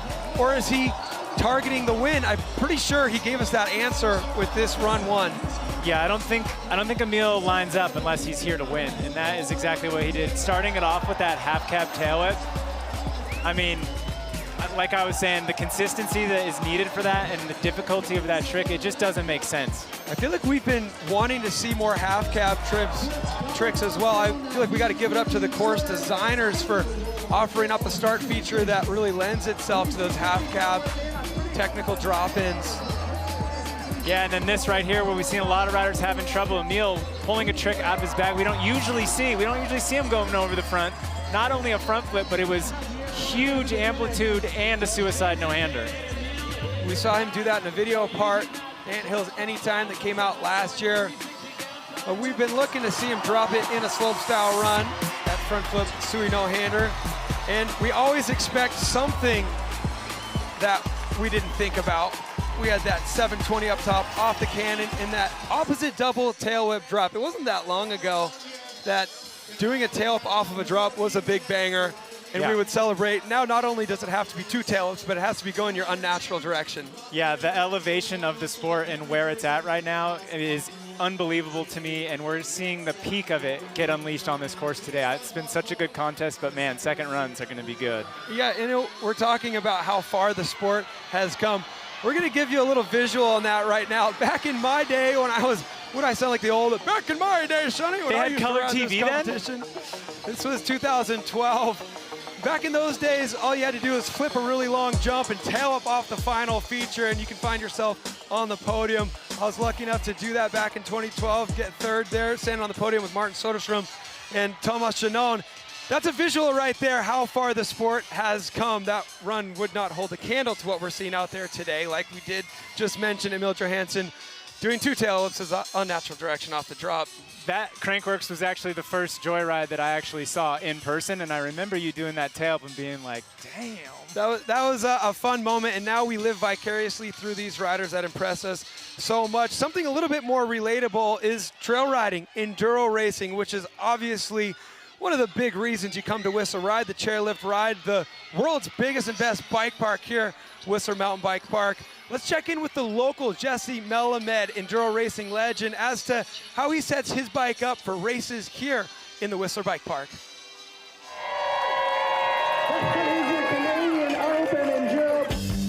Yeah, growing up on the trails in Whistler, it does feel like homecoming. I go stay back at my parents' house, but it's just great because all my old high school friends kind of come out and watch. The bike setup is for sure crucial for enduro because it's not just one long stage that we're dealing with, it's a super long day. With the new AXS Reverb, I was able to get a longer dropper post so I can get my seat more out of the way. That's kind of been a huge game changer for me, and going to an electronic dropper post, again, you're so tired. I feel like my body can survive a lot longer throughout the race weekend now. Oh yeah, beauty. The most challenging part of enduro is staying focused for so long. You know, Whistler has long been known for some of the most demanding enduro courses. I mean, I come back because it's my home. The trails, the people, the whole scene, we've got beautiful lakes. I think it's a pretty special place.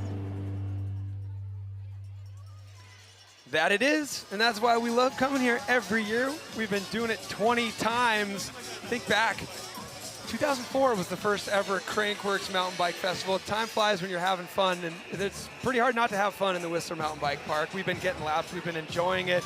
And to ride the new trails as well as the ones that are nostalgic that we've been riding for the past 20 years, there's nothing like it. Yeah, it's been cool to see the Whistler Bike Park evolve with the sport itself, with the bike's capabilities. And it's the heartbeat of gravity-fed mountain biking, in my opinion. It's where it comes from. We ramp things up, we do a couple laps for fun, and then we get the riders on course to do practice for their big runs here on Slopestyle Sunday, Red Bull Joyride. But we give them another event that could help them warm up earlier in the week. We had the Outdoor Research Trick Showdown. Take a look at some highlights from that. What is up, everyone? My name is Damon. We're out here for the Outdoor Research Best Trick Contest. I'm out here with Bass, Carson, Kirsten, Georgia, myself, and we couldn't be more stoked to watch everyone throw down tonight. Here we go.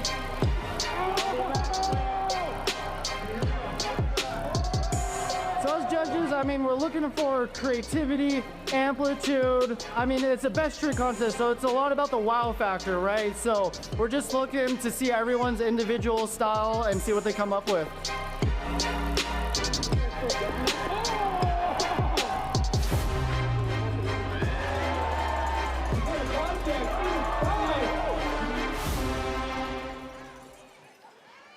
That ramp right there that we use for the Outdoor Research Trick Showdown, designed and tested by none other than Tom Van Steenberg, and that's the ramp that he's done the double cork 10 off of. It was great to give the riders an opportunity to warm up, and that jump has been delivering in the middle of these runs, hasn't it? Yeah, absolutely has. It's really given a spot for these riders to give their biggest tricks out. Their highest amplitudes on the course is going to happen on that jump. So double rotations, quadruple combinations, it's been everything. So what do you think? How have the judges been doing so far in run one right now? You're a part of our conversation with our fan poll right now. Let's see what's leading the charge. Bit low for some riders.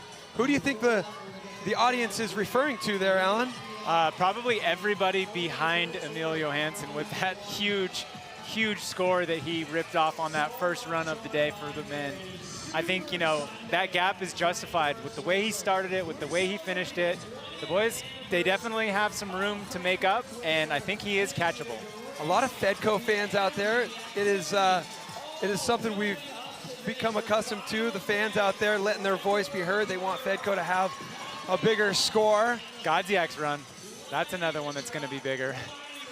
You see the fans, they're cheering on the riders they see year after year on the tour that have built a big following. Well, the big question is who will we see return for the first event of the 2026 season? Yeah, that's right. We're already talking about the 2026 season. Big announcement here. We're going to be going back to Rotorua to kick off the season the way we know and love. Beautiful Rotorua, New Zealand. Yeah, we so leave awesome. the Northern Hemisphere winter for the beautiful sunshine and great dirt they have down there. Yeah, so good to go back to Rotorua. It doesn't really feel like the year starts until we make that trip down there. Excited to get some wheels on that new downhill course that they built at Skyline. Yeah, such an awesome place to go. Best way to live the endless summer. Start your endless summer March 11th through the 15th by joining us for Crankworx Rotorua. You can join us via the broadcast. I highly recommend joining us in person and bringing your bike because the trail riding there is world class and the slopestyle course as well. Save the date, Christchurch, 19th through the 22nd of February. March 11th through the 15th for Rotorua. Well, guess what? We are moments away from dropping our riders for their second and final runs of Red Bull Joyride. Can Emil Johannson be knocked off the top spot? 91 is the score to beat. Run number 2 for the women coming up after the break.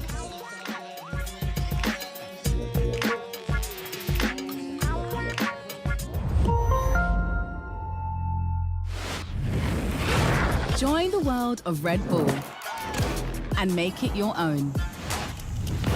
Discover your favorite live events, films, and shows. Get the newly improved Red Bull TV app for free. 4-time Rampage champion, and he's dropping in. Controla con un frenado impresionante. Available anywhere, at any time, on all your devices. Download the app now.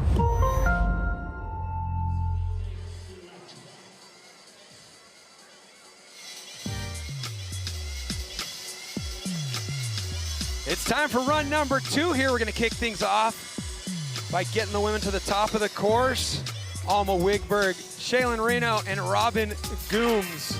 One last opportunity to make their mark on Red Bull Joyride 2025. Alma Wiggberg with the run to beat the 91.4.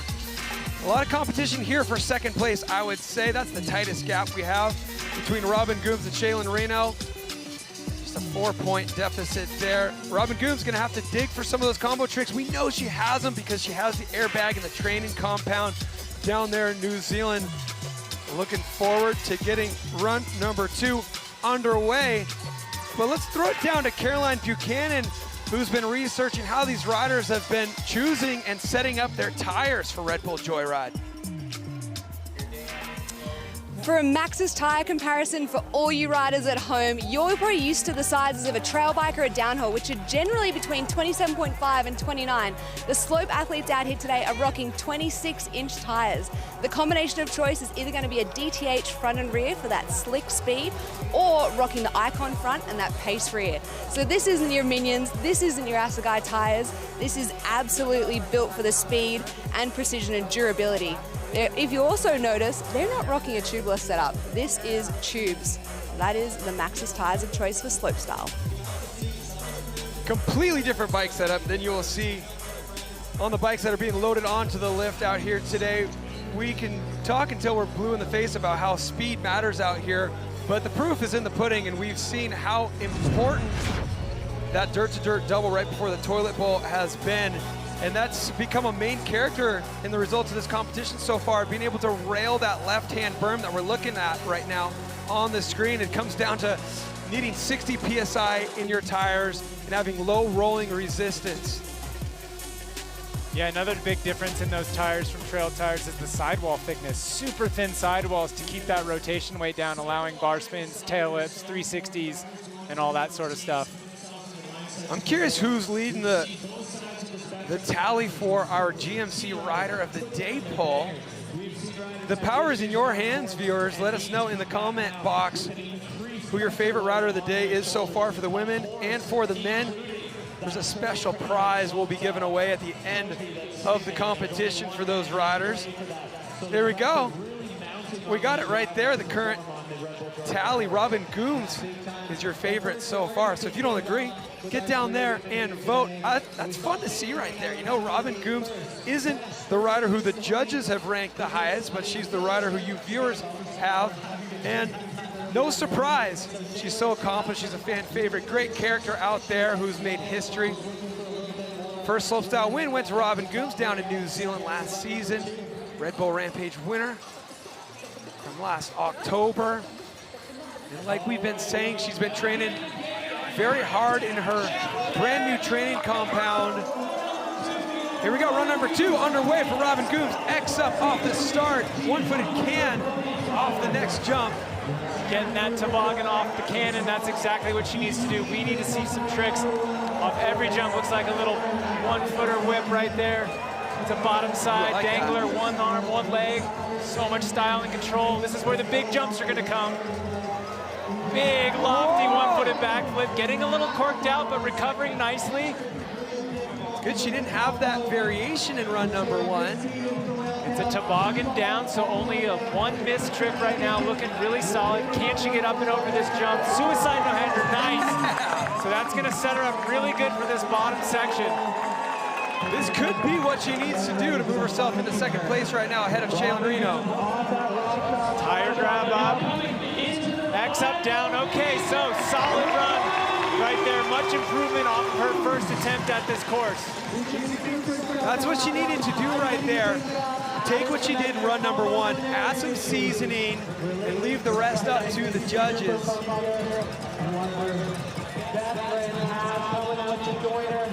She needs to find 4 more points somewhere hiding in the boneyard. Will the variation on that backflip do it? The suicide over the tough to clear dirt double into the toilet bowl. Clean tricks linked on the first straightaway. Now we needed more in this second straightaway over the hips in run number 1. She gave it to us. I like that steez right there. Definitely better than just straight jumping it and then getting that dangly one hand, one foot. It may not seem like much, but when you're really comparing apples to apples there with the other riders, taking a foot off while upside down can help so much. Doing the one-sider over the hip can also help. So this is one of the things, like I said, what I love about it is Robin, she had the pressure on her sitting in 3rd place, but now if she can surpass Shealen Reno in 2nd, the pressure will shift because we do get to see Shealen up next on this course. Boom, that suicide rider. That was such a key part of her run, able to get up and over with a solid trick. I'd say just a little less than fully clicked on that X up, but other than that, clean execution, smooth landing, and like we're saying with the other improvements, the worst thing she could do is straight airs in this run. Here we go, she really elevates her score, boosting to an 81.4 into 2nd place, knocking Shealen Reno down to 3rd. So there it is, the pressure has shifted. Alma Wiggberg at the top. This is the run that she got, 91.4. This is how she's at the lead right now. Big tuck, no-handed backflip. So deep with her bag of tricks. Rolling right in here. This is where it got really big. Tuck, no-hander there, and then this flip bar spin, the only female we see doing that in competition, and she's able to get it off the hip. Almost on another level right now. She'll be the last rider to drop. It's really coming down to a battle for 2nd place as we reminisce over the current run to beat. Bar spin up, toboggan down, able to get tricks off so many of these jumps. That is what the judges love to see. One-handed X up there, a little case. So this is where things were a little bit shaky. You see her there shaking her head, not quite sure if she was gonna have the speed she needed, but she makes it happen. And walk me through this, Cam. Has this ever happened to you? Absolutely. It doesn't take much of a crosswind to start sweeping your wheels out from under you. That would have been so devastating if she threw away that amazing run by crashing on the final feature. Love to see her not straight airing that final jump, getting good extension on that suicide no-hander. Okay, big moment here for Shealen Reno, the 2024 Crankworx slopestyle world champion. Battling back from injury, missing the last stop in Australia. Here we go, run number 2 for Shealen. Can she reclaim that 2nd place spot she just lost? from Robin Goomes. Oh, getting a little bit of a dead air there off the cannon, getting a trick off every feature. That is going to be how she's going to be able to up her score. Tire grab right there on the first hip. Tuck no-hander to X up on the other, so getting some combos in, stepping it up. What's she got on the big booter?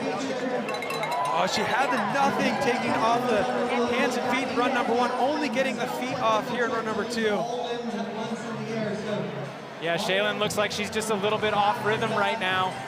Not able to trick the last couple of features. It's so hard to maintain your rhythm once one mistake comes in. She's having fun though, getting the crowd pumped.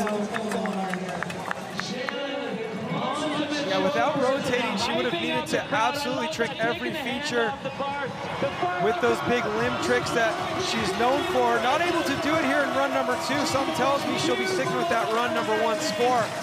We'll wait to know for sure, of course. That just really goes to show how clutch that moment was for Robin Goomes. She was able to capitalize. Yeah, definitely. Shealen Reno able to make it down all the way. So nice to see these women safe to the bottom. I'm sure she wanted a little bit more, but heck of a run out here in Joyride. Look back right away as soon as she missed variation here. We knew that there it was. It was the dead sailor over the cannon. We knew she was going to have to get crafty to make up for that. Yeah, definitely. Getting a little bit of a combo in right there, showing us she had more in the tank. And then dropping in to this ski plaza.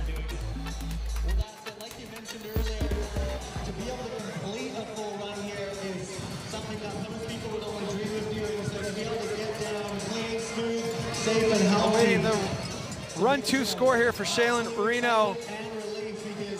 We got to celebrate all 3 of our competitors making it to final day, making it to the finish corral. Run number 2 score in for Shealen. She does not improve, which means a couple things. It means Goomes is safe with that silver medal, but it also means we have a 2-peat. Last year's Joyride winner does it again. Alma Wiggberg at the top of the course, earning herself a right to take a victory lap. Yeah, that's a 2-peat here at Joyride. Also 3 in a row for her, winning in Cannes, winning at Silver Star, and then backing it all up here in Whistler on this Crankworx Joyride course. This has to feel so good. It's all for the fans here in this run number 2 for Alma Wiggberg. Celebrating. This doesn't come easy if you've just tuned in. She's had a heck of a last couple of years, starting out with a shoulder injury maybe 3 or 4 years ago, chasing it down, multiple surgeries, tons of rehab, trains with Emil Johannson, but she's able to put it all together here and back up last year's win. She is bringing next level tricks to the women's field. You gotta know there's plenty of girls out there watching Alma Wiggberg make history, thinking, I want to be there someday. She's basically carving the path for the future of women's slopestyle. Your 2-time Joyride champion, Alma Wiggberg. And that fist pump makes me nervous. So awesome. Yeah, there's her competitors. So much camaraderie in the women's category with all these riders. Just stoked to see it happening, stoked to have the platform. Really, really great day to see all of these riders make it to the bottom of the hill. Can we please start a campaign to get all the riders to leave their hands on the handlebars through the bumpy run out of the final drop? Watch that front tire just skipping around back and forth. You know, it must have felt so crazy for Alma being injured when this opportunity for a women's category was first brought to the scene, but man, has she ever made up for it. Oh yeah. She's stuck by it, put in the times. Well, let's hear from our winner, Caroline. Congratulations, Alma Wiggberg. You have done it again. You're a 2-time Joyride champion. How's that feel? Really good. For all the girls out there, it's so hard to be what you can't see. Do you have any messages for the future girls watching you throw down? Just keep working. It's so many new faces already, and it's really cool to see. In your run number 1, which was your winning run, what was the most crucial part, the most scariest trick? Like, what was that defining moment? Probably the left hip. It's always scary to flip them, but stoked that it worked. I mean, how are you going to celebrate this moment? We'll see. Well, congratulations, Whistler. Give it up for the 2025 Red Bull champion, Alma Wiggberg.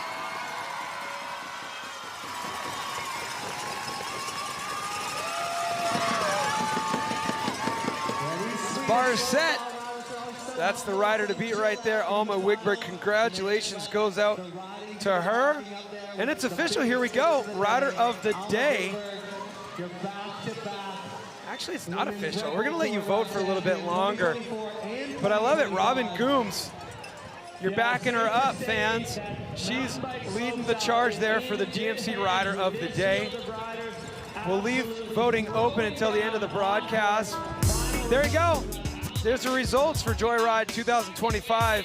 Shealen Reno making it to finals with only 3 riders there. We're not gonna call it last place because she killed it.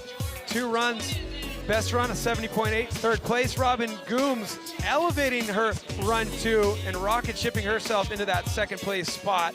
But Alma Wiggberg making it 3 in a row and back-to-back Joyride wins.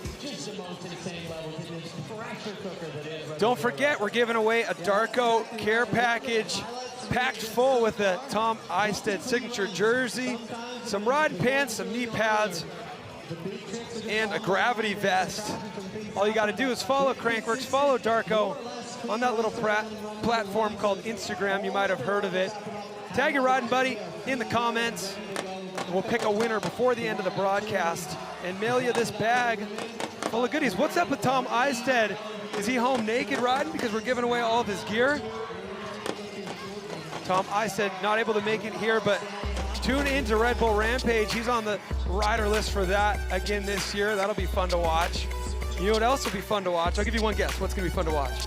Run 2 of 2025 Red Bull Joyride. That's what I was thinking. Yes. I was What do I also win? thinking about the fact that Tim Bringer crashed in his first run. He'll be probably the first to drop.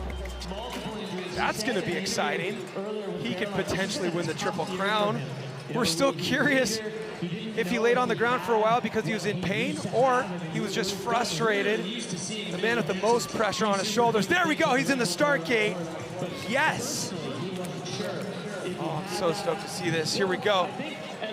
Tim Bringer going down to run number 1 on the double backflip out of the whale tail, a trick that would score incredibly high, especially when added up to the incredible tricks he was doing further up the course. Let's see if he can link it all together and win the Triple Crown. Here we go, he was 2nd here last year. He won the last 2 stops. Tim Bringer on course. Same start right there, front flip off, gets that double truck, still a little bit hung up on that, but he's able to get that flip move around off the cannon. He is in and looking solid.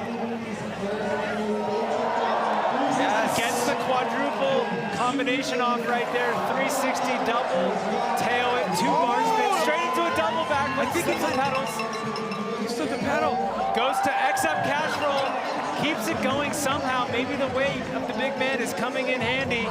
Fully improvising and changing his tricks. Here's the double flip. Double flip, so he's through where he had trouble last time.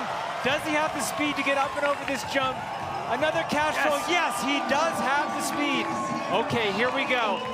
He's gonna bring it in all the way to the finish now. What is he gonna do? What does he want on this final drop? Opposite tail him up. Backflip tuck, no hitter, down. Such a slow rotation. Did you see that? Tuck, no-handed backflip off of that massive drop. The rotation was so slow. I thought no way he was coming around. Oh, man. All the pressure on the judges. Yes, the tricks were impressive, but the ability to change the plan mid-run after slipping a pedal in a berm was perhaps the most impressive part of that run. So you might argue with that slip pedal that this was not a perfect run, but the score of Emil Johannson, that was also not a perfect run, but it was filled with massive tricks like this, starting it off with a front flip, getting that double truck off there, having to open up his hips a little bit, recovered nicely, straight into a flip whip off of the cannon. And then right here, 4 tricks in the air all at once, spinning a 360, the tail up around twice, and the bars. Right into a double backflip on a hip. So unorthodox to do that. Did you see that? Yeah, he swapped a little bit, but he was able to recover, got the Kashi X up. He gave us a backflip double tail up in run number 1. That's probably what he wanted again.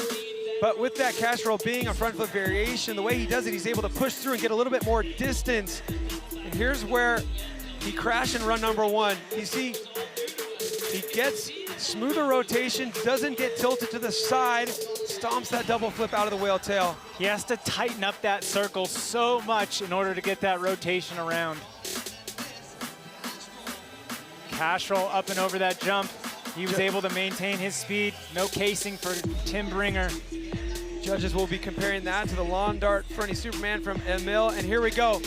Flat drop flip variation, getting the hands off. It takes a lot of power to be able to initiate this flip fast enough to be able to buy yourself airtime to remove those hands.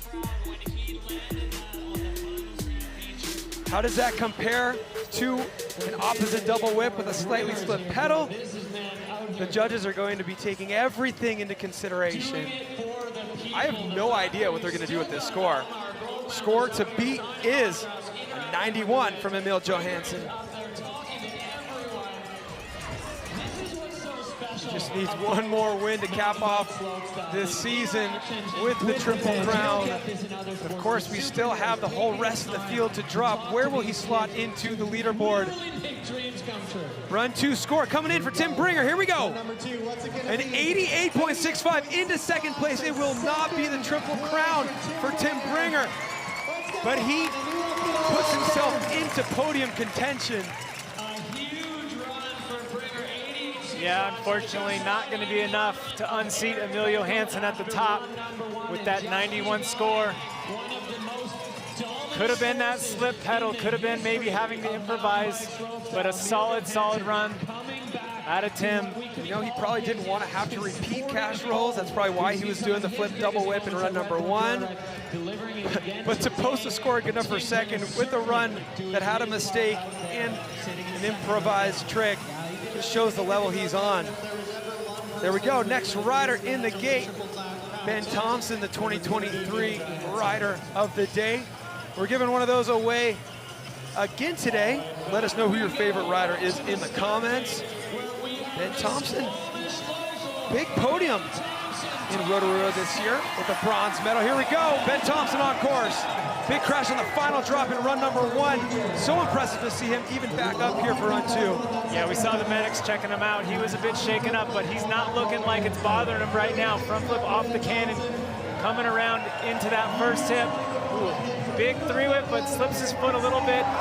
Straight into the truck driver. Backflip with 2 bar spins. It was that final trick re-entering where we saw the trouble, so he's doing what he needs to do and what he did in his last run. Keeping his momentum. Oh no, he gets up and over, no trick there, but what does he do on this final drop? I think he's gonna send it. Oh boy. This is Joyride, you don't leave anything on the table. Here we go, Ben Thompson coming in the final drop. Front flip, cleans it. Stomps that front flip, not getting the hands off, but also not getting a big cartwheel. Crazy how casual he made that look. Yeah, it looks like that run took everything out of Ben right there. Redemption. Barely able to walk off. Look at the run he just did and how hard it is for him to just walk without a limp. Ben Thompson just pushed through an incredible amount of pain. Put on that show for the crowd. And potentially salvage some points for the 2026 season, stay on tour. Yeah, for sure. You know Ben's gonna wanna get another crack at this next year.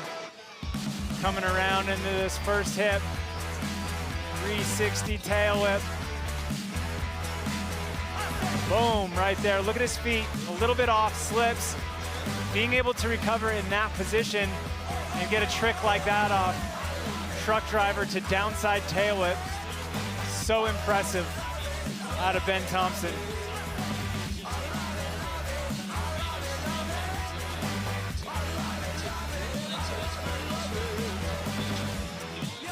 Just muscling through the pain here from top to bottom. Getting that tail whip nice. Double truck down. Big impact on that drop. You know his leg was feeling that. And then probably just wanted to take her home, you know? Absolutely. I mean, it's still a front flip off of the final drop at Joyride. It's still mega. He's just on another level. He was looking for the fronty no-hander in run one. But he puts one to the bottom, scores a 57.7. Sitting in 10th place right now. He's looking pretty good for points for next season. He's in 4th place in the SWC standings. And reminding you now, the voting is open for a Rider of the Day fan choice. Drop us in the comment box the name of your favorite rider. We'll update you at the end who's going to take it home. Look at this, some votes already coming through here.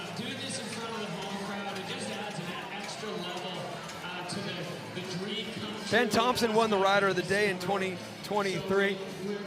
And we just saw what kind of rider he is and why he won that Rider of the Day title. He puts on the show for the crowd, even if he can barely walk without a limp. Here we go. Run number 2 for David Godziek. To remind you what happened in run number 1, it was the final on-off feature after a stellar performance higher up on the course, coming up a little bit short on this 360 tail up, sliding out. Yeah, just a little bit of a miscalculation there. Could have been from some speed, but what was above that was something that could be a leading score in today's competition.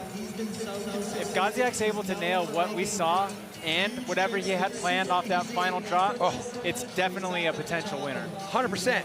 This is your Triple Crown winner from last season, your defending Joyride champion. We know what he wants on the top and the middle. The question is, how does he want to finish this run? Let's see if he can get there. Backflip, bar spin off the start drop. 360, Indian Air Sea Crab. Oh, and he does a double truck. His bars stop completely backwards, has the composure to grab them. Right there, cash roll, tail whip. Looks like he was going for the bars there. Gets it again off the hip, over-rotating the second one, under-rotating the first one. Here he comes into the OR trick showdown jump, gets the no-handed twister. Look at the perfection out of that rotation. Even cleaner this time around. Double truck up, flip bar to bar down. Okay, this is it. Here we go. This is where we started having trouble. Oh, what happened? Footer to tabletop. Not really sure what that was all about. Let's see what he's going to do here at the end. Last feature. Got good momentum here. Gets the 3-whip. That's where the trouble was. Oh, 360 downside tail whip off of that drop. I have never seen something that amazing. That was awesome. Oh my. 360 downside whip off the flat drop. We saw him teasing that. I didn't see it coming. In Silver Star, but we have never seen that off the final drop at Red Bull Joyride. 360 downside whip off a flat drop. You can see how elated he is to have stomped that. And this, I mean, the flat drop trick game is on lock here. These are tricks that you typically only see off of double jumps, the backflip bar spin out of the start drop. And look at the bar stop right there, and he's able to just calmly grab it and bring it back around. And stretch back in suicide position. Looks like he wanted to chuck the bar or an X up after that cashy whip. Yeah, having to check up a little bit there. And there's that twister, the forward rotation, off axis, 1080 with his hands completely out. Probably couldn't ever ask for more extension than that on the no-hander. All the way is the only way for Godziek. 360 bar to bar up. Backflip bar to bar out. So really linking these tricks together, showing the versatility. I'm so glad after this no-footer, he still decided to do probably the biggest trick in his run, which is coming up right here. Here's what took him out of run number 1, but it's all about this. So impressive how perfect that was. Both tires coming in. It's so hard as you're meeting your bike coming from one direction back to it. It's so hard to keep your composure and your balance. He's spinning one way. The bike is spinning a tail up in the opposite direction. Basically like hopping up in the air and doing a decade off of a 14-foot vertical drop. Putting it down from top to bottom, like I said, leaning into the pressure. He's backing up his win here last year. Well, the score to beat is a 91. So hard to be the judges right now. Maybe what you're comparing right now is that jump, that missed air, that no-footer to that foot stomp. What is more important right there? Because both riders did amazing, unbelievable, game-changing tricks all the way down. A small error in both of the runs, one from Emil Johannson, one from David Godziek. How does it all calc out when you balance everything else that was groundbreaking and stomped to perfection? And what will the judges do in the hip section? 2 cast roll tail whips, one of them trying to squeeze an X up in, but those hips are opposite directions, which is an increased level of difficulty to do such a high level combination, facing slightly sideways on each one of those jumps. Half cap being lined up to those landings. Half cap tail whip versus a flip bar on that smaller drop up top. That is a pretty even challenge right there. Can't forget about the 7 off the cannon from Emil. Run 2, there it is, 84.64 going into 4th place. So that run not enough to beat Fedko, Bringer, or Johannson. Looks like the judges killed him for that jump there in the middle. Which is such a shame. I wonder what he wanted on that.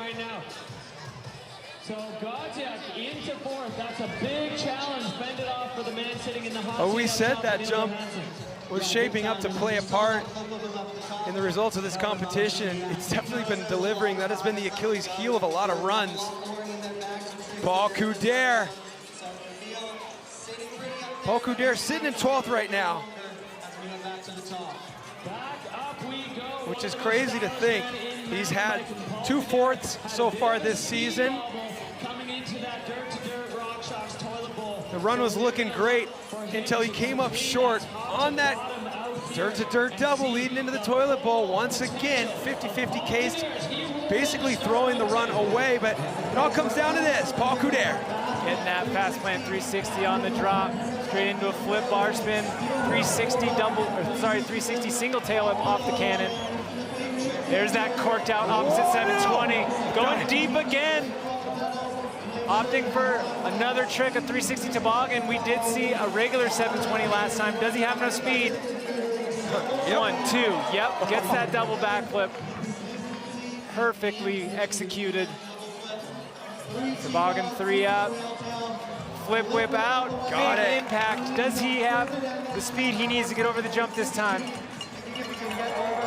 Tail whip, little bit of a hang up, but much better than the first time. Momentum is still moving forward, so count it. So let's see what he has here. Couderc. Oppo 3 up. Big 360. Big backflip bar spin off that flat drop. Up in the game from run 1 off that final drop. Flip bar spin off of the biggest drop on the course. It's crazy how much harder and how much higher that will score than the backflip X-up we saw in run number 1 from Paul. Yeah, that was huge.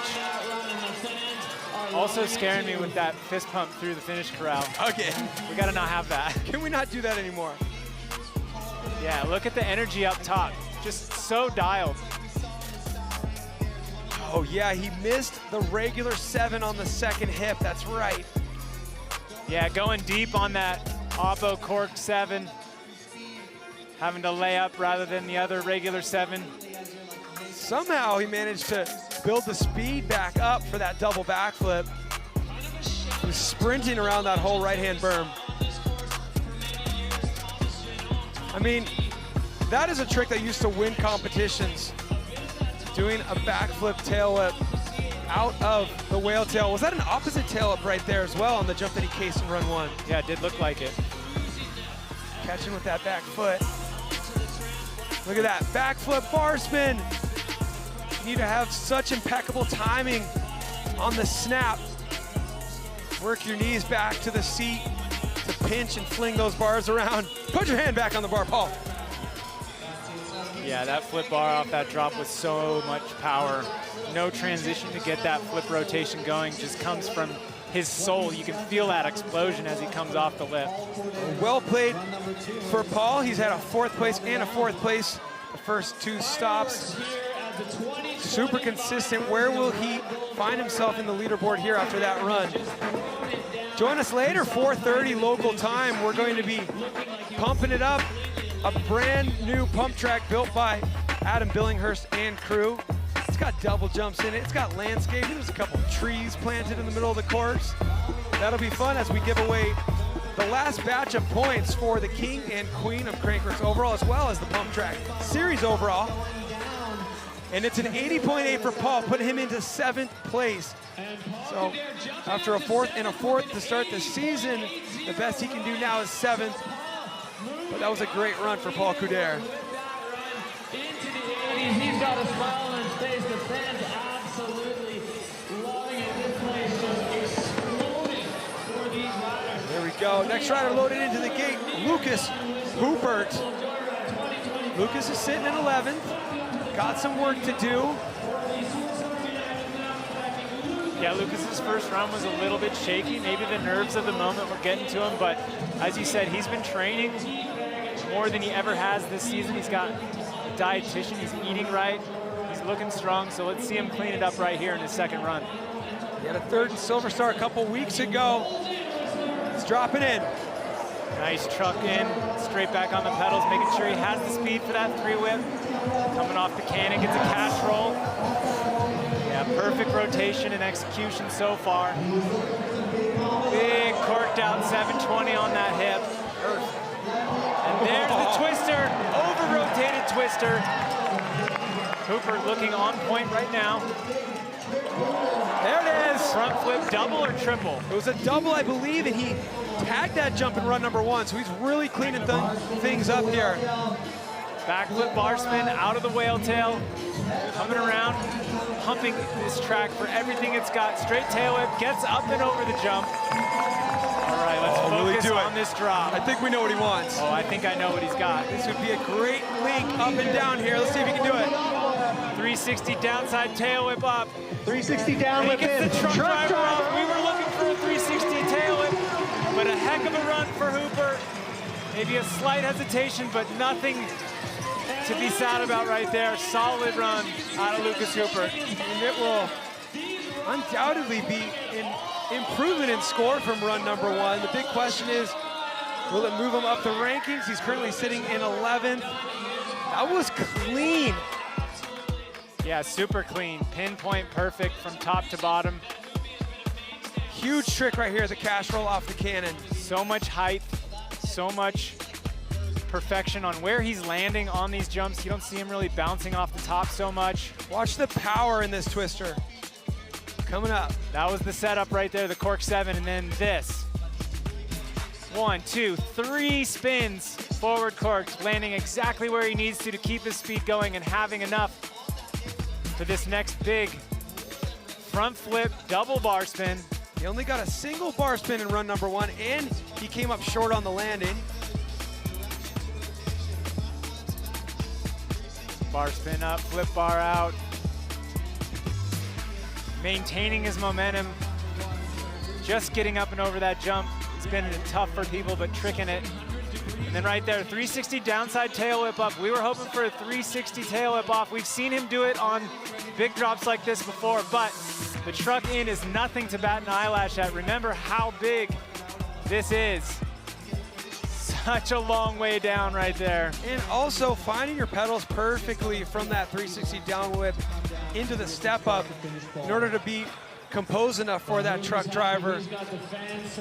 The judges don't judge the riders against themselves and what we've seen them do. They judge for the value of the run itself on any given day. We've seen him on podiums all over the world.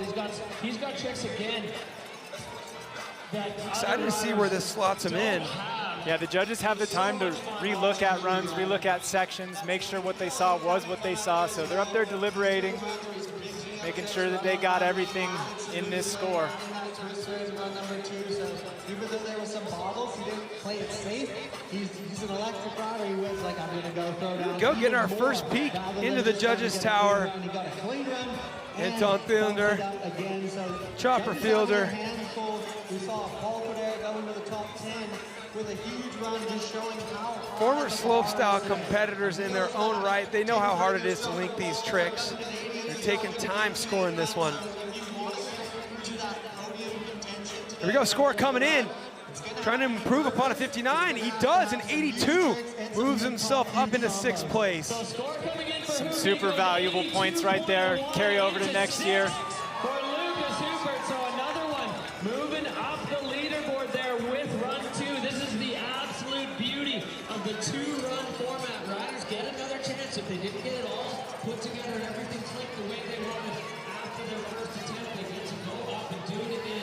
Max Fredriksson at the top of the course, hinting on his YouTube channel that this could potentially be his last Red Bull Joyride. A storied career, kicking things off, his first Red Bull Joyride, 2016. Yeah, he found himself on the podium with a 3rd place. Stayed on tour for so many years and found himself back onto the Red Bull Joyride podium just a year ago. A guy we know for his ability to link combos. We saw that in run number 1. But we also saw him miss a few tricks. And if this is his last Red Bull Joyride run, you know he wants to make it one to remember. You know he does. Max right here. Truck driver in. Opposite 360 invert out. Gets a little bit front end high. Loses a lot of speed for the cannon, and that's going to do it. Max Fredriksson, what is he going to give us? Backflip bar spin to tuck no-hander. Oh, slips a pedal right there. Just not looking on point right now. He's just having fun. He's been doing this for so long. He loves the energy. He's just going to put on a style. Backflip bar spin right there. What did you see happen there going into that cannon? It looked like his speed just completely dropped off. Well, he got the variation. He had a straight opposite 360 in run number 1. He was able to get an inward table here in run number 2. But a little bit of a squirrel out right after the landing to that cannon.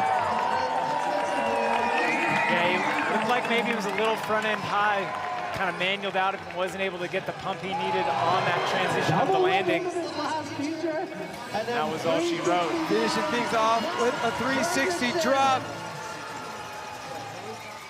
Max Fredriksson, 2 consecutive runs not getting what he wants. For a guy who trains so hard, I know it's got to be frustrating. But I talked to him earlier in the week.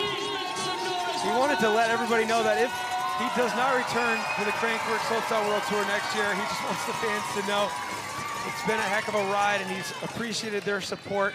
He's so excited to watch the next batch of riders carry the torch. Tough decision to make, Alan. Yeah, definitely. You know, one that's, you know, one of the most important things I think for Max right now is he's getting to do it on his own terms. He's not getting carried off the course.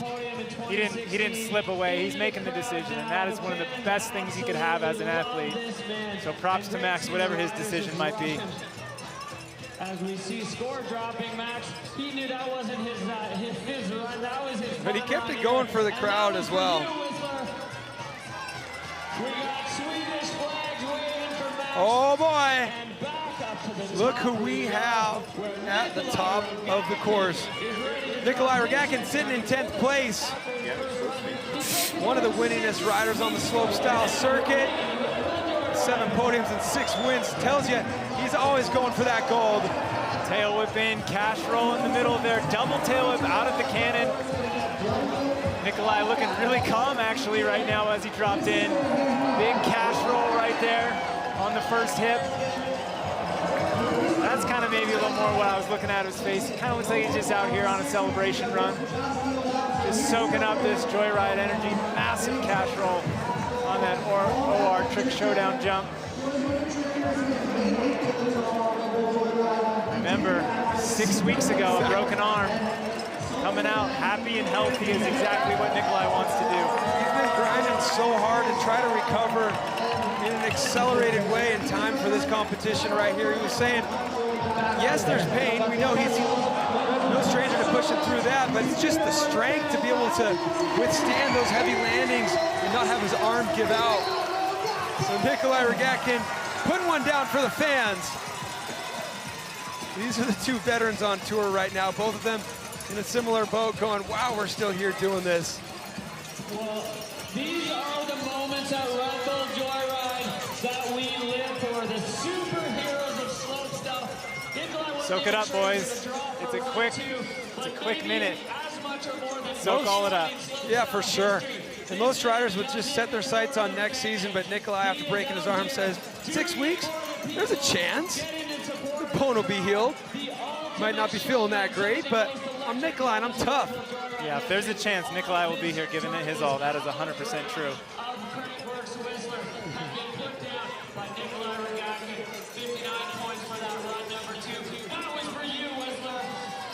You hear Derek Foos, our on-site announcer, say, that was for you, Whistler, and I have a feeling that's exactly what that run was.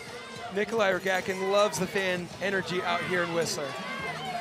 Well, look at that. We get a peek at Emil Johansson's world. This is a better world to be in right now than the world he was in just a year ago. Having to withdraw from the competition. He was trying to ride. He was still riding practice. Didn't even know he had a broken arm. Broke that humerus up there, the top of the shoulder, the ball that fits into the socket. 4 surgeries since last season. Now Emil is the man to beat, back on top.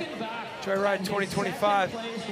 And here we go, the rider who is on the other end of the spectrum, the rookie coming in looking to make a name for himself at Red Bull Joyride. He earned his spot the old-fashioned way by finishing second at the Crankworx Summer Series event at Silver Star.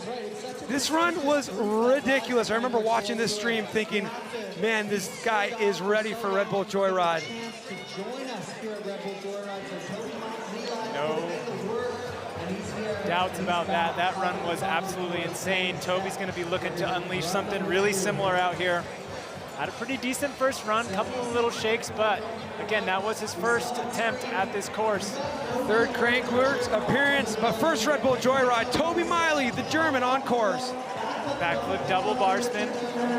Getting a flip whip off of the cannon. Very high technicality right there. Big corked out 720. Did you see how slow that rotation was? Indian Air super hit seat grab 270 because it was a hip. So hard to adjust those rotations for the hips.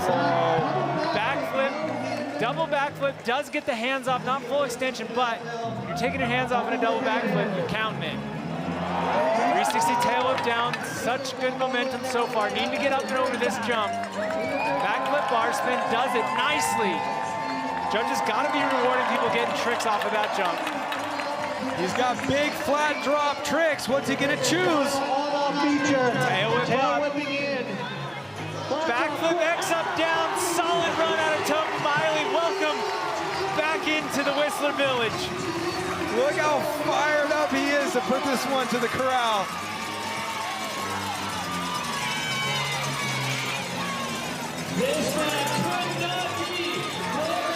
Stoke is high right now with Tobey Miley.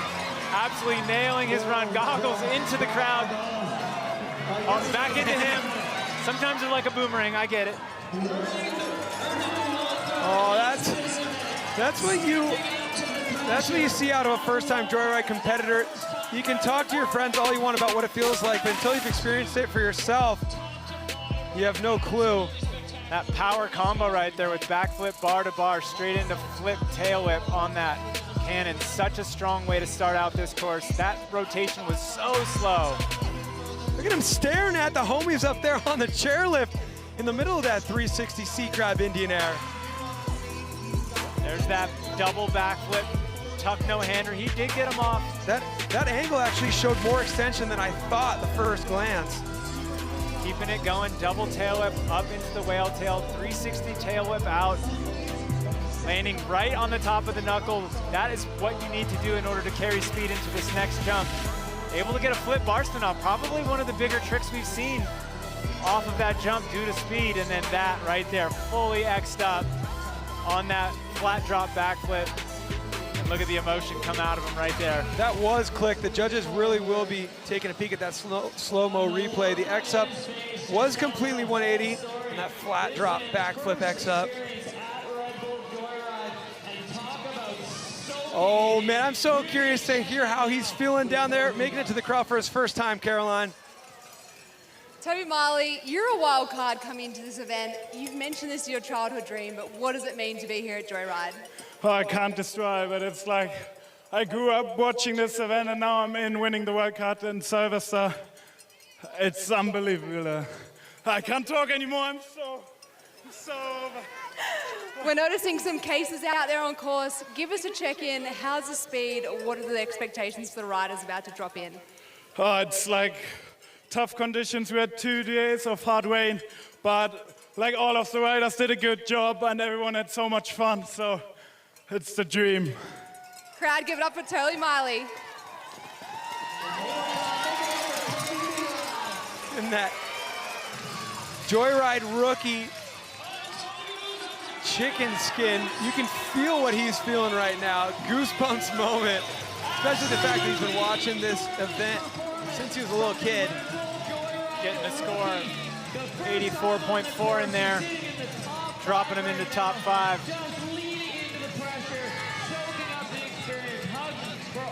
We've got 4 more riders left to go. Of course, Emil Johannson looking on to see if anybody can threaten that 91 he posted in run number 1. Next up will be a crowd favorite, Griffin Paulson. Yeah, Griffin had a huge run on that first run. Gonna be looking to step it up. You know he's got a bag of tricks that can do just that. He's in good position actually, you know. Learning from run number 1, success, some energy built, and a rider who thrives off the energy. Looking to carry that momentum into run number 2 here, Griffin Paulson, the Canadian. There he is on course. Truck driver in, backflip bar to bar out. Such good landing on that front flip, tough no-hander off of the cannon. The extension exactly how you need it. Wings out like an eagle, 360 double tail up. That nose was so dipped. Whoa! Oh, look at that! Backflip, was that an opposite tail whip? I think it just looked downside because of the hip. Straight into double backflip, full extension on the tuck no-hander. This is an awesome run for Griffin Paulson. Tuck up, double back, down, hold on to it. How did he save it? Get on the pedals, get over this jump, Griffin. Whoa! Oh, at least it was a smooth slide out, baseball style. Look at the crowd getting behind the Canadian boy, absolutely going for broke.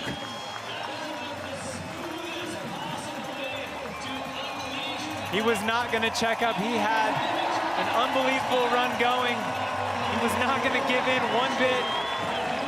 Squirreled out a little bit off of that step down.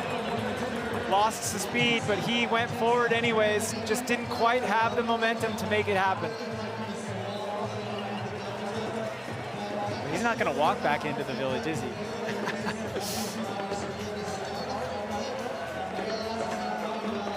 You can see he was surprised he didn't fall double flipping out of that whale tail. I'm still here coming into this jump. What do I do to try to make it over a jump that everybody's been having a hard time clearing?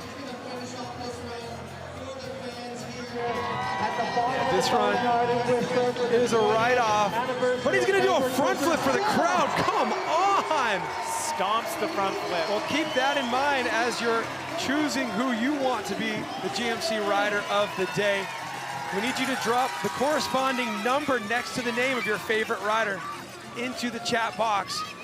We'll let you know before the end of the competition who will take it. We've seen in the past, a lot of times, it's not the rider who wins, it's the rider who goes for broke and puts on a show for the fans. Like Griffin Paulson is probably going to be getting some votes down there in the chat. Sitting in 8th place, super respectable after a great first run score posted. Griffin taking advantage of the situation. Did he want to end his Joyride with a front flip crash or with a front flip hold? That's insane to do that in the middle of a right-off run.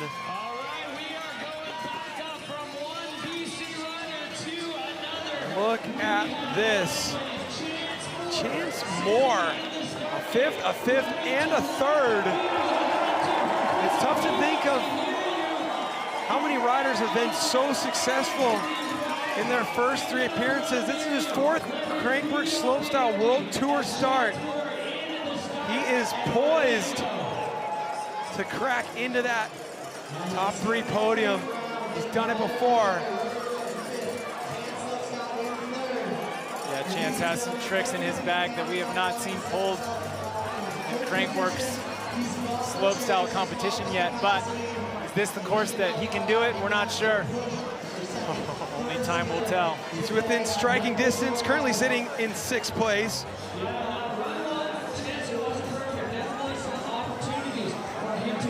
It will be interesting to see if he just looks to tidy up on those couple little bobbles he had, or if he's looking to one-up himself and go for broke. We're about to find out. Chance Moore dropping in. Looking really clean so far. A little bit off, but able to recover. Gets that front flip can, no problem. So same run so far as the beginning. 360 double tail whip, looking so nosedive. Backflip double bar spin, keeping his momentum going, pumping the ground for everything it's worth.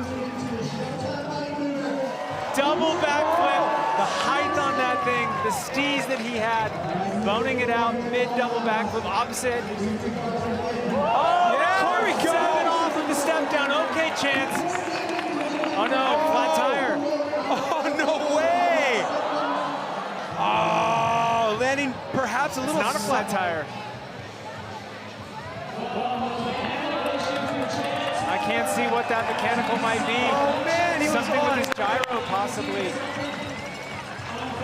Look at it. They're getting a kick out of seeing themselves on the jumbo screen, but that emotional facial expression said it all from the BC fans out here cheering on their hometown hero out of Langley, BC. A fifth, and a third in his first 3 Crankworx slopestyle appearances. He's sitting in 6th place right now, unable to finish this run with a mysterious mechanical. We're still not sure exactly what it was. Well, I think he's gonna finish. Just for the crowd right here, he wasn't gonna leave it on the table. Maybe some sort of a gyro malfunction that he was able to fix, but not just fight through. 360 up onto the track. Hold on to it, guys. Could be a situation of what could have been for Chance Moore. We see that he had a solid finish that he just was not able to get to. That could have been a podium run right there out of Chance. I mean, that cork 7 out of the whale tail, that's a trick that has won Joyrides as a capper off the final feature in years past. Here we go, Emil at the top of the course. Got Fedko up there as well. 2 riders left to drop on our Run 2 start list. Emil feeling really good right now. Just him and Fedko up at the top. We see Fedko working through his run, visualizing. Well, I'm judging by body language right here. I'm not sure exactly what's going on, but there's always a chance that they're happy with their results. Fedko sitting in 3rd. Emil, with that 91, has been at the top of the leaderboard all day long. If Fedko doesn't feel like he has what it takes to knock Emil out of that spot, they may just be training this one down to the finish. I mean, if you wanted to make your run look better, you would have Emil come down with you. That's just what you do. 2025 Red Bull Joyride crowd putting it on display for everyone. Erik Fedko, one of the men in slopestyle. We've seen him around for so long. Yeah, I would say this is going to be a victory lap for these 2 right here, and probably the most aesthetically pleasing victory lap we've ever seen. Yeah, kudos to Fedko, coming off some big injuries, able to make his way back to the Crankworx World Tour, find himself on the podium here at Joyride. You know he's Healthy and ready to rock. Erik Fedko, the crowd favorite. There's pictures of his All right, here we go. Not a train. Fedko dropping in, gets that truck driver. Hey, Fedko's gonna try to move up the ranks. Here we go, I love it. Back with bar to bar off the cannon.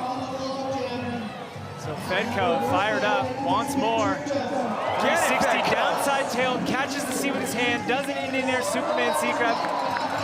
Back the other way that we're used to seeing so much style and amplitude. Double backflip, tuck no-hander. Even more extension this time. What were we thinking? He is not satisfied. Backflip bar spin up. 360 tail whip down. Fedko is feeling it right now. And that jump strikes again. Sometimes you never can tell what jump is going to be the differentiator. Listen to the crowd right now, bringing him in, chanting his name. Yeah, Erik Fedko doing everything within his power to try to knock Tim Bringer out of that second place spot. But reality strikes in after a mistake.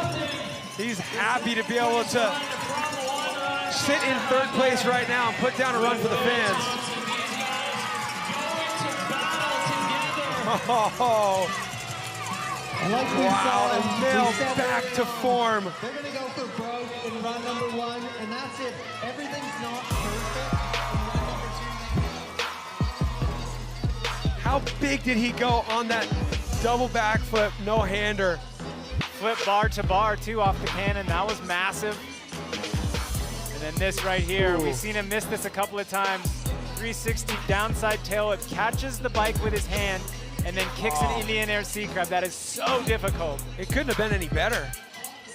Backed up by a classic 360 Indian Air, so nosedive. That's that style that we talk about.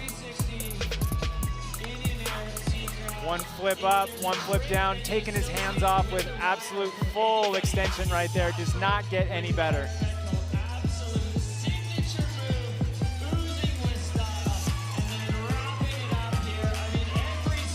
Big 360 tail whip coming out of the whale tail. You see where he lands on the jump and how his tires are hitting at the exact same time. That is part of that pinpoint perfection and style that Erik Fedko is known for having. I mean, this is a big deal for Fedko right here. He hasn't been on the podium since 2022. He's battled back from a broken femur last season. We've always known he has what it takes to get back onto the podium, but right now, locking in that third place, it's got to feel incredible. It's also good to see his approach rewarded from the judges as well, because it's a very unique approach that highlights creativity and execution. A third place for Erik Fedko. Third place, so still on the podium, run number 2, 52 points. He knew that wasn't going to increase his score, but happy. Definitely going to keep that first run score in third place. Yeah, a man we've gotten used to seeing. Well, there we go. Only one rider up at the top of the course. His last win came right here at Joyride in 2023. He has battled injuries ever since, and he has done it again. His 14th Crankworx slopestyle win. Emil Johannson back on top. Got to be quite a relief for this man, getting back on that top step of the podium in the biggest arena in the sport. I mean, the first rider to drop, and it was the winning run of the day, that 91. It's one thing to come back from injury, but it's another thing to come back even bigger and better than you were before. Half cabbing in, again, that consistency. Freeing back and forth, just playing with this Joyride course. It looks like a monster to me. Nice and smooth. Soaking it up. If you were like dreaming and you could control the way it would look, this is what you would choose. It just goes to show how fun 360s are, because when you can do anything, you're choosing 360s.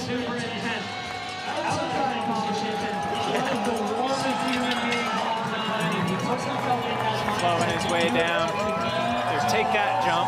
Yeah, man. That jump needs a talking to today. Yeah, it does. And that's what slopestyle is all about. Identifying the intricacies of a course, deciding how best to deal with them. Emil Johannson, 14 Crankworx slopestyle wins, and a return to the top step of that podium. Welcome Tim back right there. Big embrace there from best friend Lucas Skjold, Swedish slopestyle rider, and Max Fredriksson, another fellow Swedish slopestyle rider. Tight crew out here. They've all seen him battle through the injuries, and you can tell how excited they are to see him work his way back to that top step. Emil Johannson catching that momentum he needed right at the end of the season. It's going to be really, really interesting to see how he carries this into next year.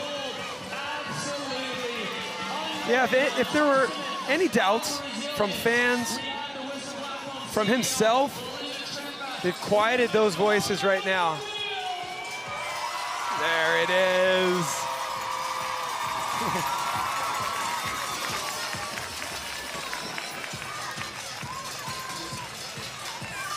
Let's hear from him, Caroline. Congratulations, Emil Johannson. You silenced all of that doubt in the first run. Pressure is a privilege. What does this moment mean to you? It means a lot. It's been so tough just sitting up there and waiting to see everyone go and not really knowing what would await. So to be here in one piece, like honestly, just putting a run down today was a massive win in itself, having knocked myself out in the previous round and yeah, with all the past injuries. So it feels really good just to be here. You always make it look easy. Surely there's mindset coaches, Red Bull, Media House. I mean, everyone, who got behind you to get back on the bike and get your mind ready for the biggest stage of slopestyle? Could you repeat that? It's echoing, so. Who's a part of your team that made this happen? Coaches, mindset, who got you back to the top? I have too many people to thank. Honestly, the team has grew over the years as I've been pretty good at getting injured. But I got to give a huge thanks to everyone that's close to me and to Red Bull for supporting with the right surgery helps and all that stuff, as that could be really hard to navigate through. Whistler, give it up. Emil Johannson, he's your 2025 Red Bull champion.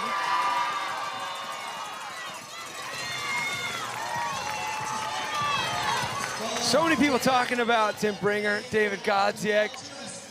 It's like, don't forget about the GOAT out there when it comes to slopestyle competition, extending his record to 14 wins. David Godziek off the podium in 4th. Tobey Miley comes from the wild card spot into 5th. Erik Fedko back to the podium after 3 seasons of striving back for it. Tim Bringer in 2nd, Emil Johannson in 1st. Wow, plenty to digest from the 2025 Red Bull Joyride, from the 20th running of Crankworx Whistler. Stick around. We'll be talking about it all after the break.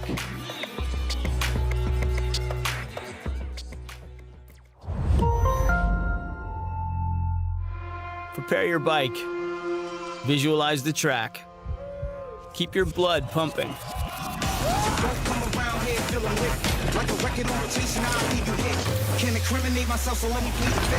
Every mistake is a new opportunity.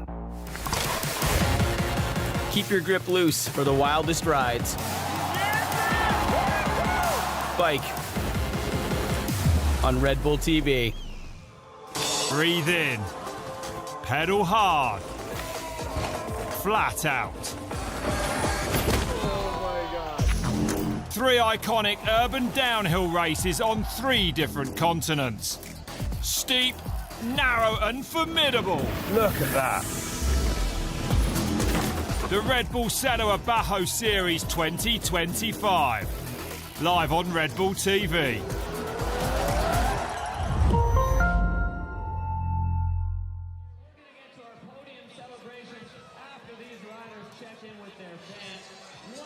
Welcome back to the dust settling ceremony of the 2025 Red Bull Joyride. Big congrats to Alma Wiggberg, Robin Goomes, and Shealen Reno, as well as Emil Johannson, Tim Bringer, and Erik Fedko for getting on to that very difficult podium to get on. This one is so much different than all the rest.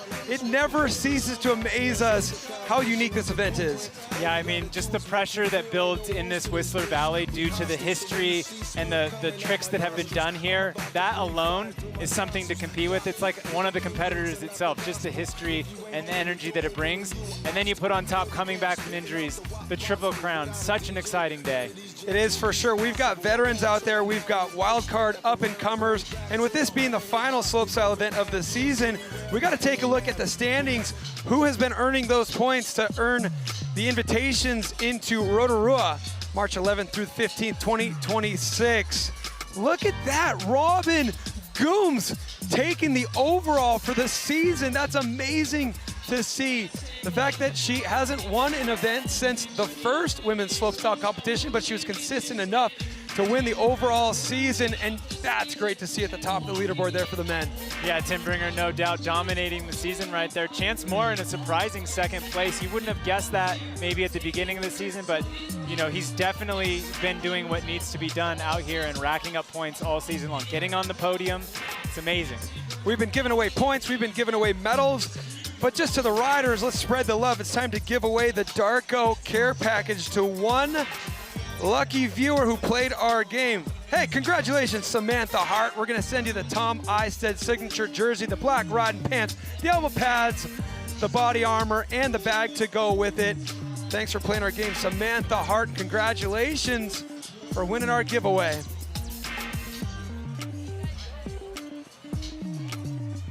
Mass exodus of this Joyride fan base. So many people up on the hill. What a day. What do you think about the conditions we were privy to today, Alan? I think it was perfect. You know, the wind was down. There was no shadows. The sun wasn't baking the course. I think it was, you know, low temperature. It was nice. Absolutely ideal. Whistler delivering once again. It's crazy to think that this is the 20th running of this Crankworx Whistler. Basically the event that started it all. You know, we've shoved off on a world tour for the past few years, and this event is ceremoniously the way we cap off a tour as we look forward to starting up right where we left off in Rotorua coming up in March. Far from over here in Whistler, though, we still have the Outdoor Research Pump Track Challenge presented by RockShox coming up at 4:30. Join us for that broadcast, because in the same way as we're figuring out who just won our overall standings for the men and women, we're going to figure out who's going to take the cake for King and Queen of Crankworx. Speaking of King and Queen of Crankworx, let's throw it back down to Caroline Buchanan. The show's not over. We've got a final award. 2 riders voted by the fans, the GMC Rider of the Day. And the winners have come through. The fans have voted, and Alma Wiggberg and David Godziek have won these awards.